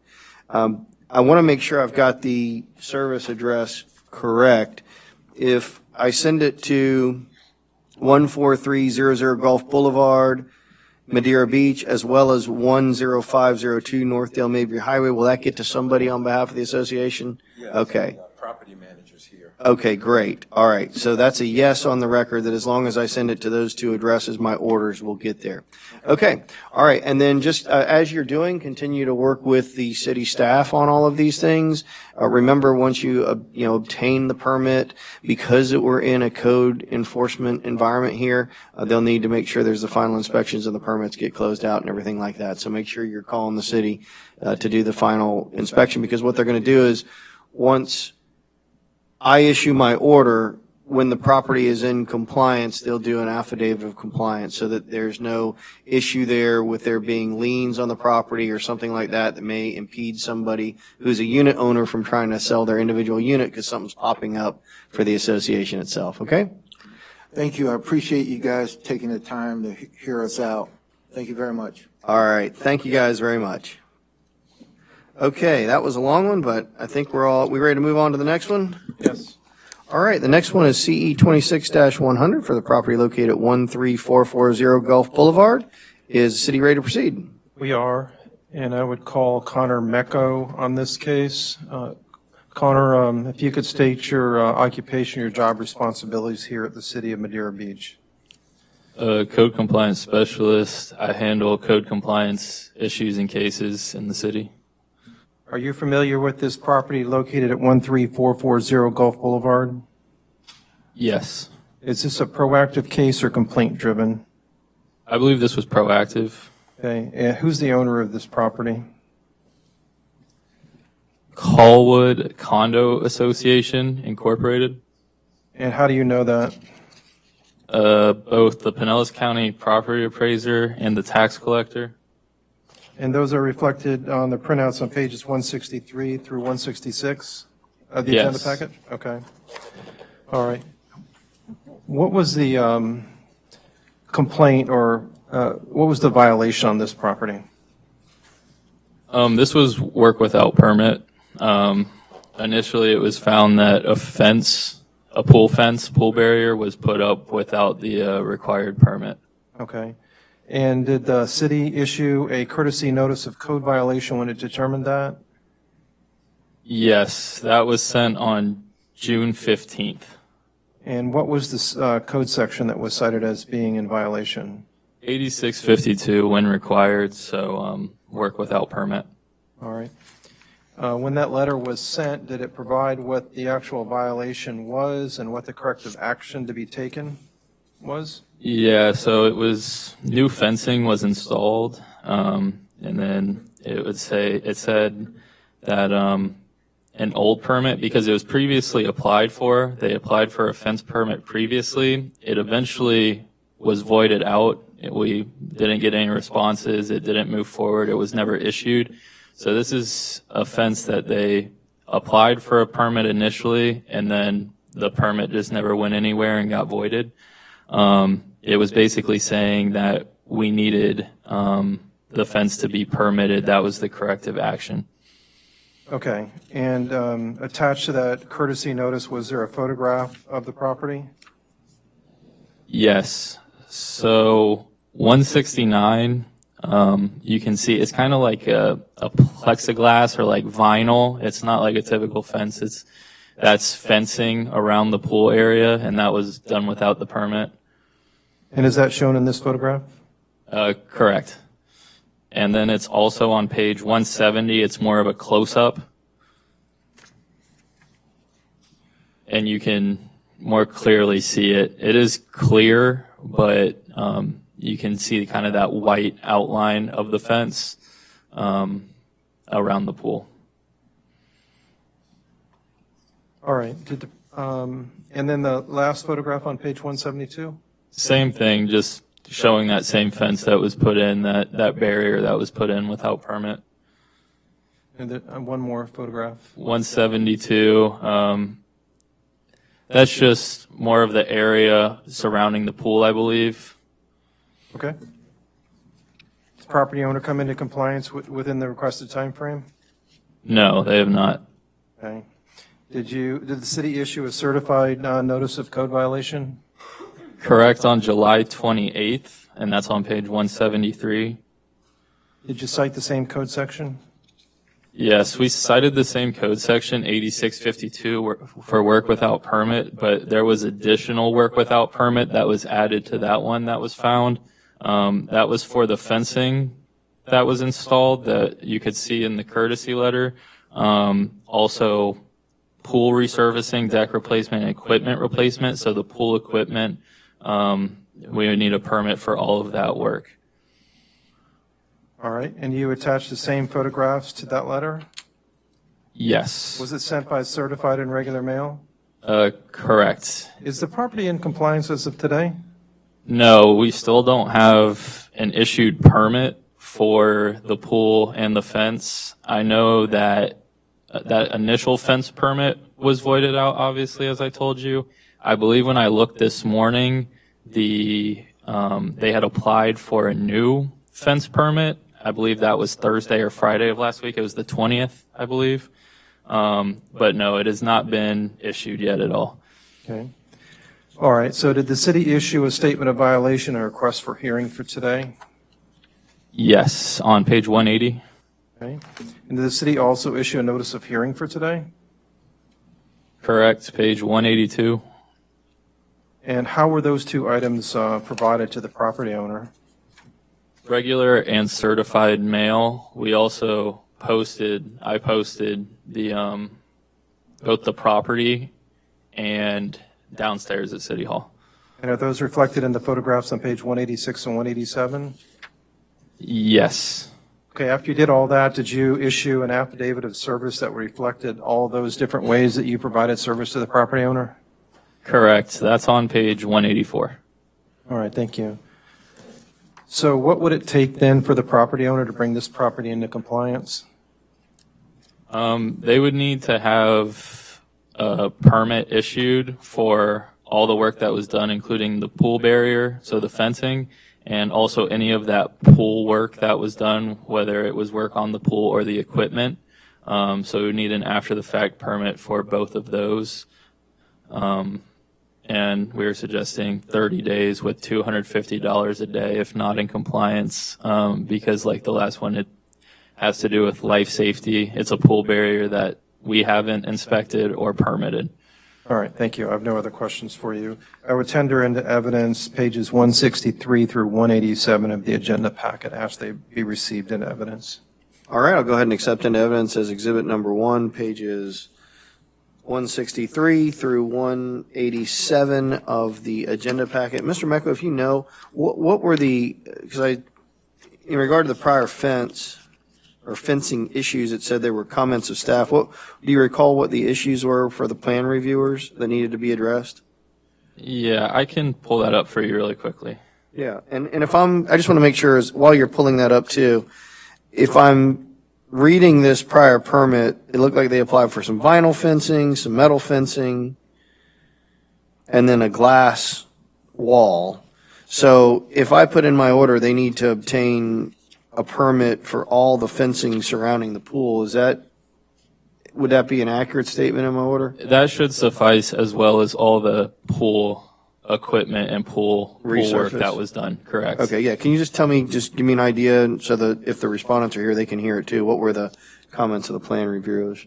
So it looks like the comments from the plan reviewer, they were asking for a boundary survey with the existing site improvements shown on the survey. So we needed a survey, of the area and showing where all of those improvements would be made. He wanted to know where the proposed fence and glass wall were proposed, and wanted them to be differentiated by the type of fencing they were. So between the glass and the fencing, the plan reviewer could not tell what markups were for the fence or for the glass wall. He couldn't differentiate that. He also requested the specifications of the fence type and the glass wall that was proposed. He wanted to see what was being constructed to make sure it meets the land development codes. So he was asking for basically the spec sheets and this for all the material that was being put in. It was also, and that was done by planning and zoning, also building.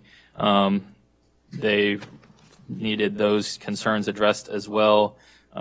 We needed the construction details on all the pool safety fencing. For all the fencing types, we needed a typical construction detail for all the pool fence safety fencing requirements.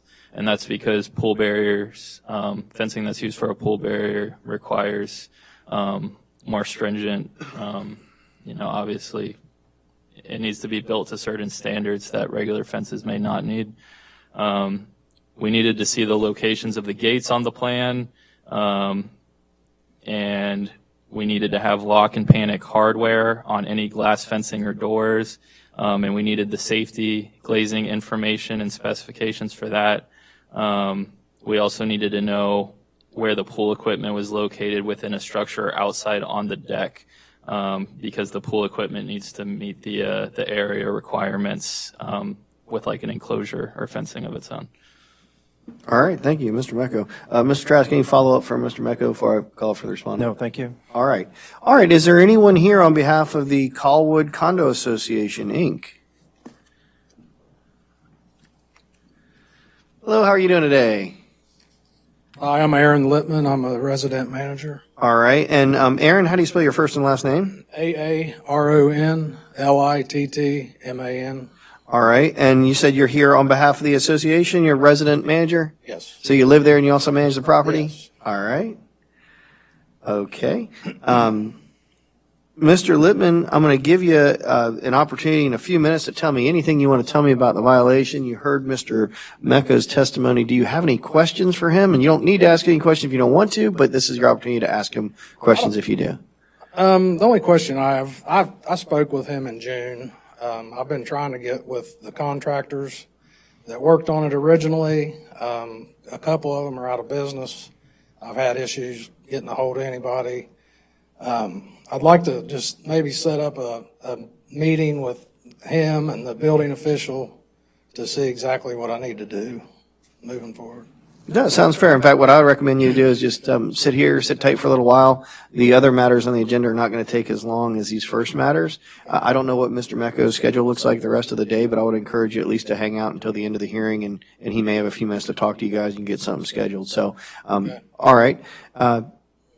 Is there anything else you want to tell me? Any documents you want to show me? Any witnesses you want to call? Anything else you want to tell me about the situation here? No, the only thing, we had talked about the previous permit. When we got the notice last week or the week before, we applied for a new permit last week, so Okay. that's where we are. Sounds good. Mr. Trask, any cross-examination? No, thank you. All right. Thank you, very much. Mr. Lippman, anything else?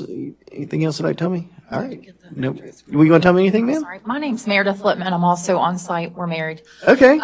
So the address that the documents have been sent to needs to be corrected. They were two previous manager companies, property management companies, so it went from them to the new one to us. So we need to fix that gap. All right. Well, tell me so I can get my order to okay, the right place. sure. What is the address you want me to send my order It is to? the physical address, the 13440 Okay. Golf Boulevard.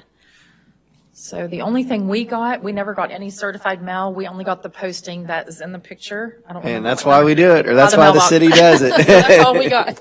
Okay. Well, I'll make sure my order goes to the 13440 Gulf Boulevard address, and I would encourage you to reach out to the property appraisers and let them know. And it might be something where they're picking it up from Sunbiz, which is the online service for all corporations. I don't know, but I would certainly encourage you to do that, because the property appraiser, I'm looking at it right here, they have a mailing address of 13030 Gulf Boulevard. So that's what the city picked up on. But again, that's the reason why they posted on the property, is in case it doesn't get there by mail, you've got it. All right. Ms. Trask, any other questions on that? No, thank you. All right. Okay, I'm going to go ahead and find the property is in violation. I'm going to give the property owner 30 days to bring the property into compliance by obtaining a building permit for the fencing around the pool, and an after-the-fact building permit for the resurface and the pool equipment. Mr. and Ms. Lippman, what I'll also tell you is this: if you can't find the contractor, you heard all the things that the city's going to need to get this permitted. So I'm going to give you 30 days to get it brought into compliance, because, again, it's health safety issues. Don't want anybody getting hurt out there, anything like that. However, if you get to a point 30 days from now where you applied for the permit and there's something that's being held up and you're having difficulty obtaining that from a contractor or something like that, ask the city to come back before me and ask for more time.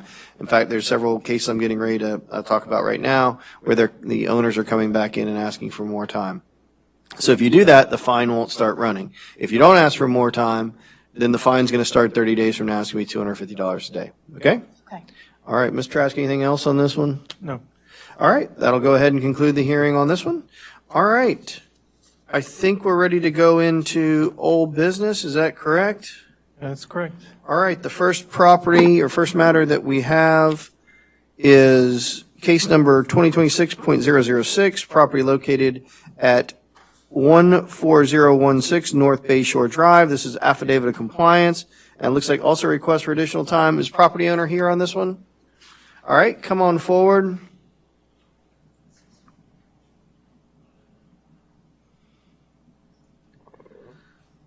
All right, what is your name, ma'am? Kim Applin. All right. Okay, Ms. Applin, give me 1 second. I'm going to let Mr. Trask frame the issues here. We may send it right back over to you. Mr. Trask, what's going on in this one? So the special magistrate previously found this property in violation, ordered the property to come into compliance by July 23rd, 2026, or suffer a $250 a day fine. The day prior to the expiration of the compliance date, that being July 22nd, 2026, the property owner requested additional time. Specifically, the property owner asked for an additional 20 days. Since then, the property has come into compliance. It came into compliance as of August 12th, 2026.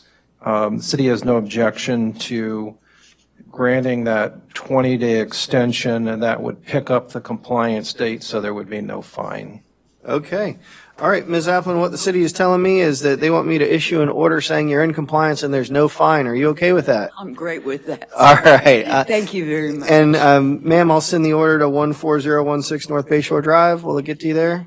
I'd rather it go to my current living address. Okay. Which is 18019 Sailfish Drive, Lutz, L-U-T-Z, Florida 33558.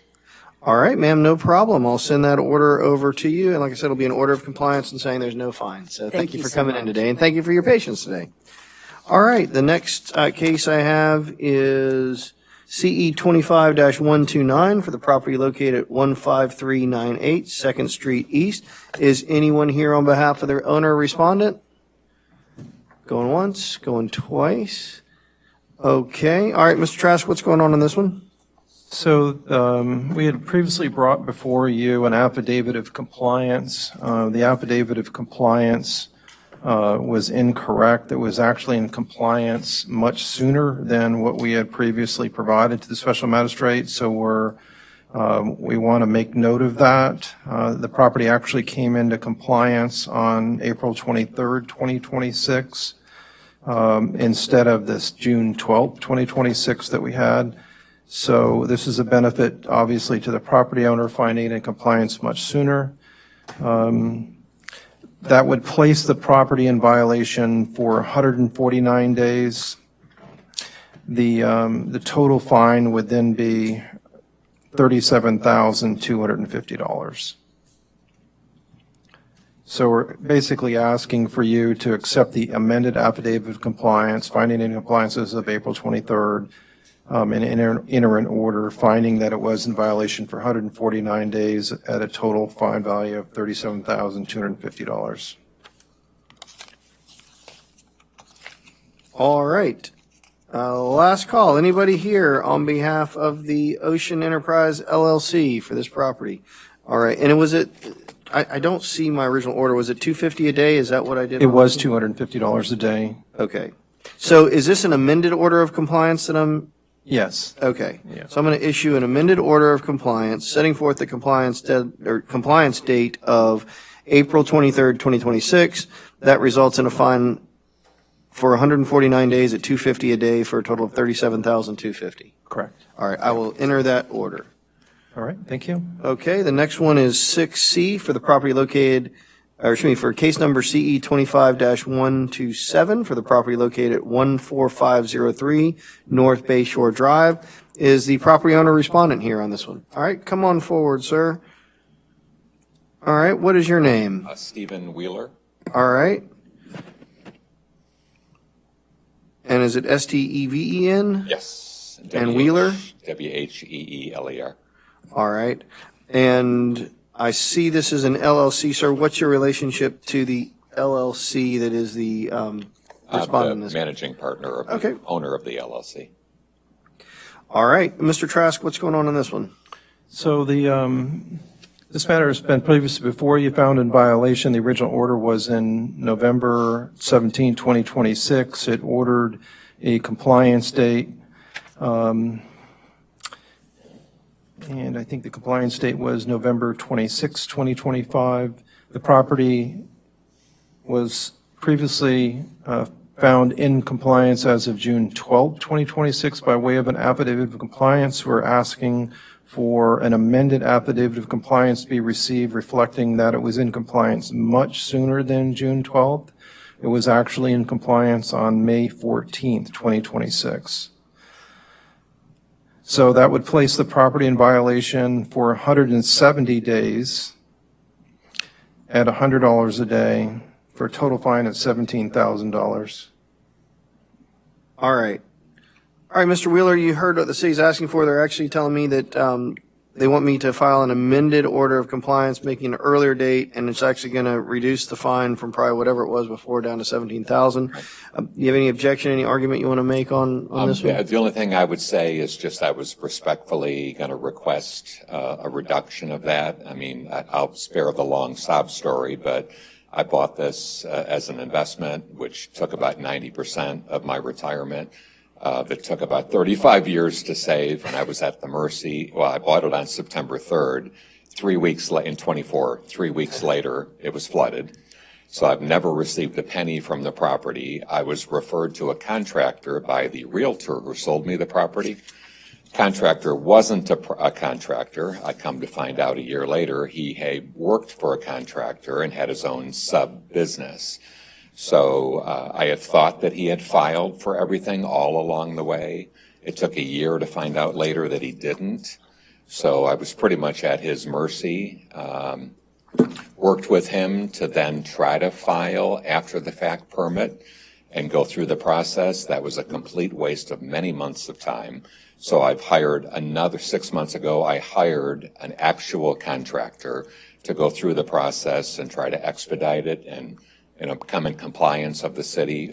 We've had Kathleen out there multiple times now trying to work through this whole process. So, I mean, I've tried, but I've been taken advantage of by what was not a contractor.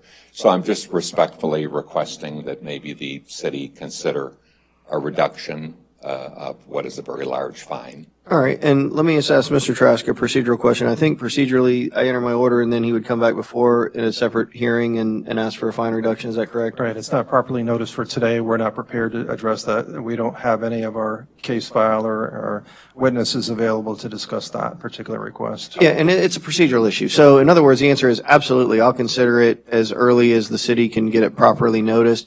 Okay. Because we operate here, government in the sunshine, we can't do anything that wasn't noticed for today. Right. However, there is a process by which you can ask for a fine reduction. Okay. So what I'm going to do is I'm going to enter an order, the amended order with the amount of the fine, and then just get with the city and come back before me at one of the next hearings, and I'll be happy to consider that. And you can bring witnesses, documents, anything you want. The city will do the same thing, and then we'll have a hearing on that. All right, so respectfully, that's what I thought I was here for today, because I did come back in and asked what that process was, and I was told to send an email and request that. So I did, and then I got the notice to come here. Do it one more time, because you already got some benefit today, because the city has determined that you were in compliance, I think almost a full 30 days before my prior order. So that saved you $3,000 right there by you sending that one email, because it triggered the city to look at it and say that it should be reduced by that amount. So as soon, it could be today if you want. I mean, I'm entering my order orally now. It'll be in writing. Ask them to put you on the agenda for a fine reduction hearing at the next hearing if you're available, or the one after that, whenever you are available to come back before us. Available. Yeah, okay. Absolutely. Okay. Sounds good. All right. Thank you, sir. Thank you. Appreciate it. Yeah. Okay. The next one is 6D, case number CE 25-160 for the property at 1490 West Parsley Drive. Is the owner here or anybody on behalf of the respondent?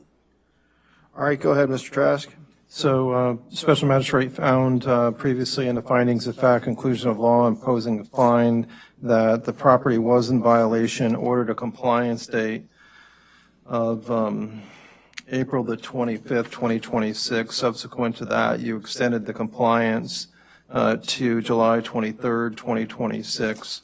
The property is still, actually the property is in compliance as of June 18th, 2026. Because of the fact that it's in compliance as of June 12th, the property is in compliance without a fine. So we're just asking that you find the property in compliance without a single day of fine. Did I get that correct? Is it 6/18 or 6/12 as a compliance date? We on 160/25? I'm looking at the affidavit of compliance, and Ms. Davis, you might have it here. I'm looking at your affidavit for 6D. Am I reading your affidavit of compliance correct, that it was in compliance as of June 18th, 2026? What did I say, June 12th? Yeah, I just want to make sure Yes. I've got for the order. Yeah, compliant, Okay. June 16th, and the order was extended, that is on page 221. All right, did you say June 16th? June 18th. 18th. Okay. Sorry.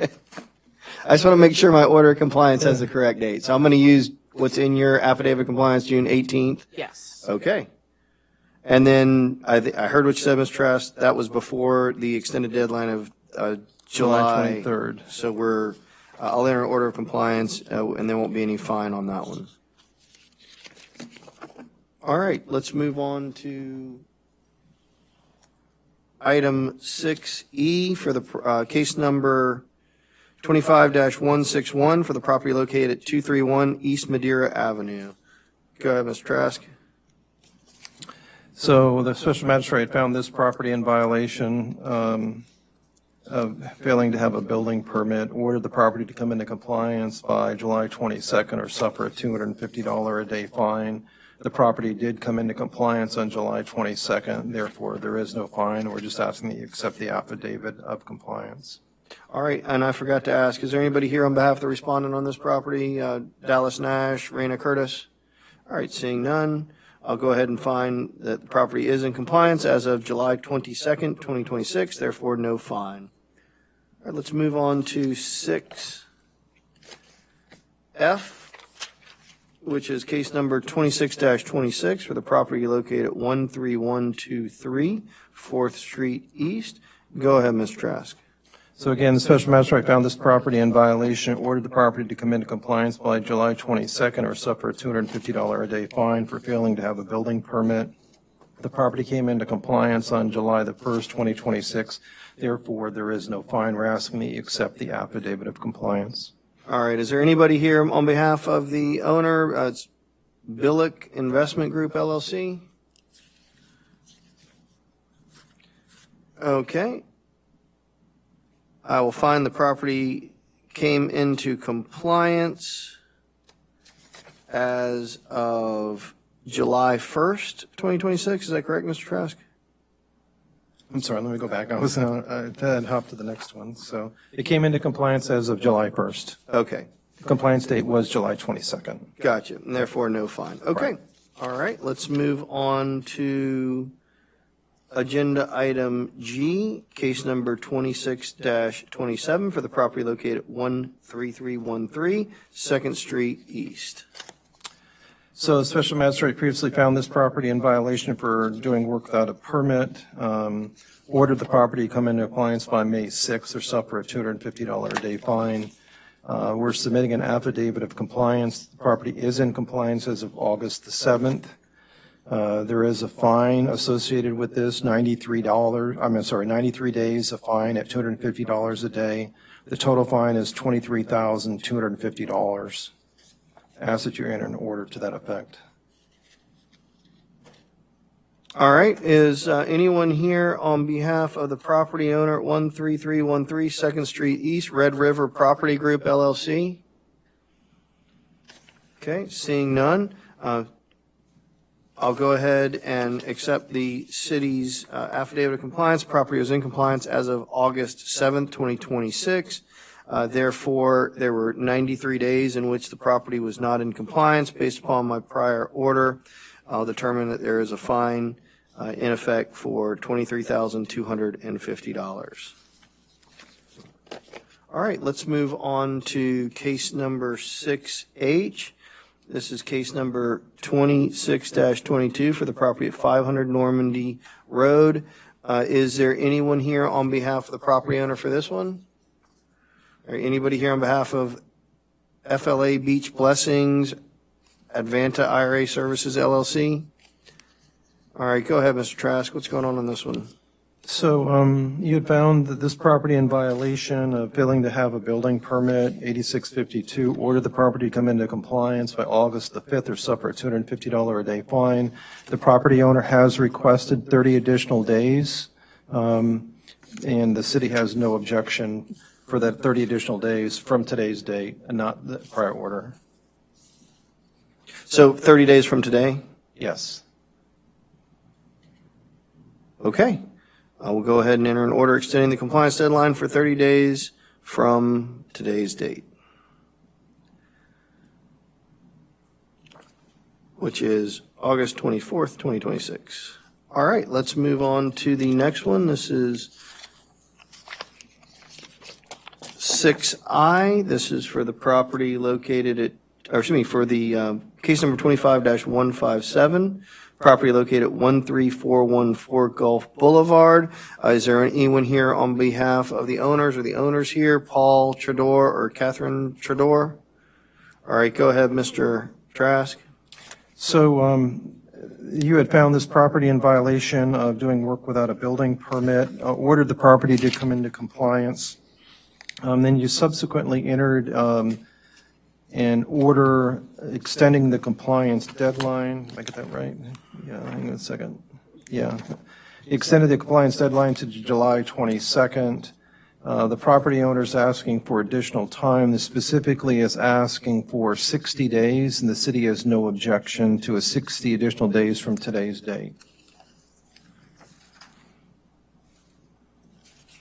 Okay.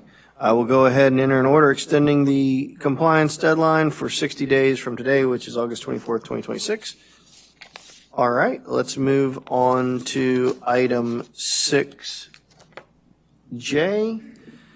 case number 26-33 for the property located at 12971 Pelican Lane. Is there anybody here on behalf of the owner of this property? All right, sir. And you're here on behalf of Pelican Bay Apartments and Marina, LLC? Yes. And give me your name? Timothy Brill, B as in boy, R-I-L-L. All right. And Mr. Brill, remind me of your relationship or your, I manage the properties. All right, your property manager? Yes. Okay. Mr. Trask, what's going on this one? So you had previously found this property in violation for doing work without a building permit, ordered the property to come into compliance by August 5th, 2026, or suffer a $250 a day fine. Subsequent to the entry of the order, the property owner has requested some additional time to get the property into compliance. They're specifically requesting that they be given 60 days additional time. The city has no objection. It'd be 60 days from today's date, though. Okay. So are you good with me entering an order giving you 60 more days from today to get it brought into compliance? I think we have everything done but the renderings, but while I was waiting for my contractor to come here, and I just got a message literally at 12 o'clock, his father passed away this morning, so I was hoping he would be here to speak more of it since he knows everything going on, so 60 days would be great. Well, thank you. And I'm very sorry for that. And those are kind of unforeseen things that occur. I'm sorry to hear that. But yeah, the city has no objection to it, so I'll go ahead and enter an order giving you 60 more days from today's date. So best of luck to you. All right, let's move on to case K on the agenda, CE 25-118 for the property located at 223 148th Avenue. Is there anyone here on behalf of the owner of the property? All right, come on forward, sir.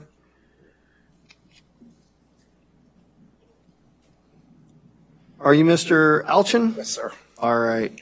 Give me 1 second, sir, to get my notes here. All right, Mr. Trask, what's going on this one?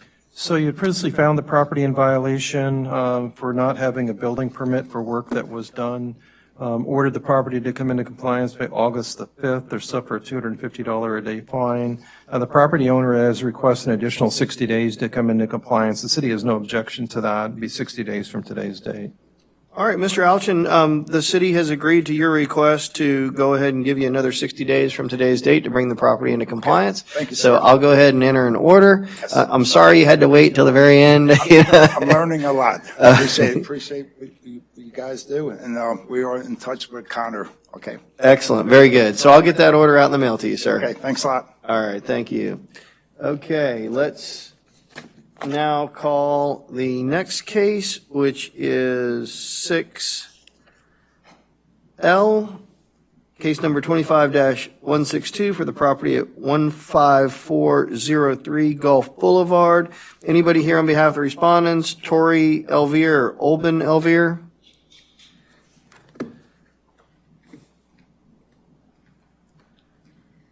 I'm Tori Elvier, the owner. All right. All right, Mr. Trask, what's going on this one? So again, you had previously found this property in violation of doing work without a building permit. You ordered the property to come into compliance by August the 6th of this year or suffer a $250 a day fine. The property owner has requested additional 45 days to bring the property into compliance. The city has no objection to that 45 days that was requested from today's date. All right, ma'am, you came and sat through here. The city's giving you what you want, but you want to tell me anything? I thought 45 days would be plenty of time originally, but the permit is pending with the city at this point. And my contractor's in charge, so he just said to show up and make sure we have a little more time. All right, ma'am, I'm going to do exactly that. Then I'm going to give you another 45 days from today's date. Again, if for whatever reason there's some other delay or anything like that, just make sure you come and see me. Because as you see, if you don't come and request more time, when you do bring it into compliance, you may be facing a fine. So Yeah, we don't need that. there you go. So just keep coming to see me. And I'm sorry again you had to sit through the whole thing to get to us, but we do go in the order that they're on the agenda. So Thank you so very much.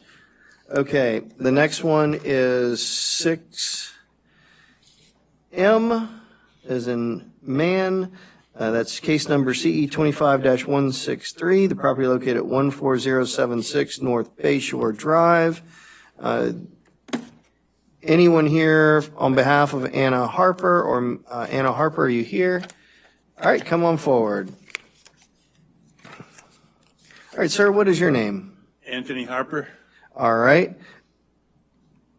And I take it, are you married or related to Anna Harper? Yes, I'm a husband of the owner. Okay, very good. All right, Mr. Trask, what's going on this one? So you had previously found this property in violation of Section 110-447 related to a swimming pool fence, and exterior premises was also a violation. You ordered the property to come into compliance by August 5th, 2026, or suffer a $100 a day fine. The property owner has requested additional time to get the property in compliance, the additional 30 days. The city has no objection to that additional 30 days. All right. All right, sir, the city has agreed to what you've requested, so I'm going to give you another 30 days to bring the property in compliance. Since you had to sit here through this whole hearing, is there anything you want to tell me?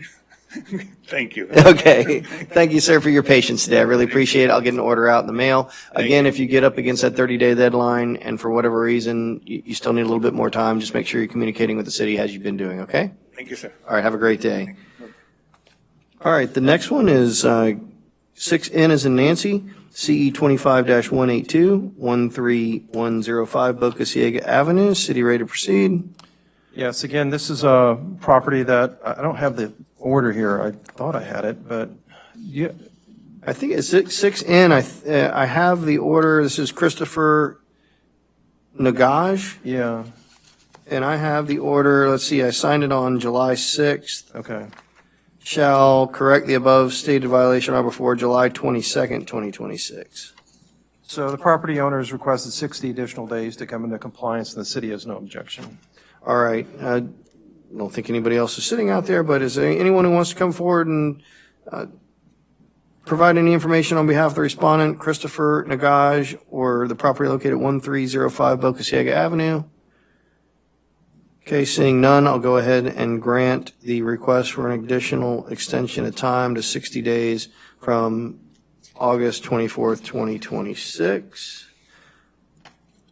And I think this is last but not least, case 6O, case number 26-37 for the property located at 230 146th Avenue. City ready to proceed? Yes, you had previously found this property in violation for failing to have a building permit for work that was performed. You ordered the property to come into compliance by July 22nd, 2026, or suffer a $250 a day fine. The property owner has requested 60 additional days to bring the property into compliance. The city has no objection. So it'd be 60 days from today is what we're requesting. All right, anybody here? Felix Lopez, Jessica Annette Tabac, Vanessa Lynn Lopez Guerra. Anyone on behalf of the respondents? Okay, seeing none, go ahead and grant the request for an additional 60 days from August 24th, 2026. All right, Mr. Trask, is there anything else before me today? No, that's it. Thank you. All right, thank you all very much today. That concludes today's hearing.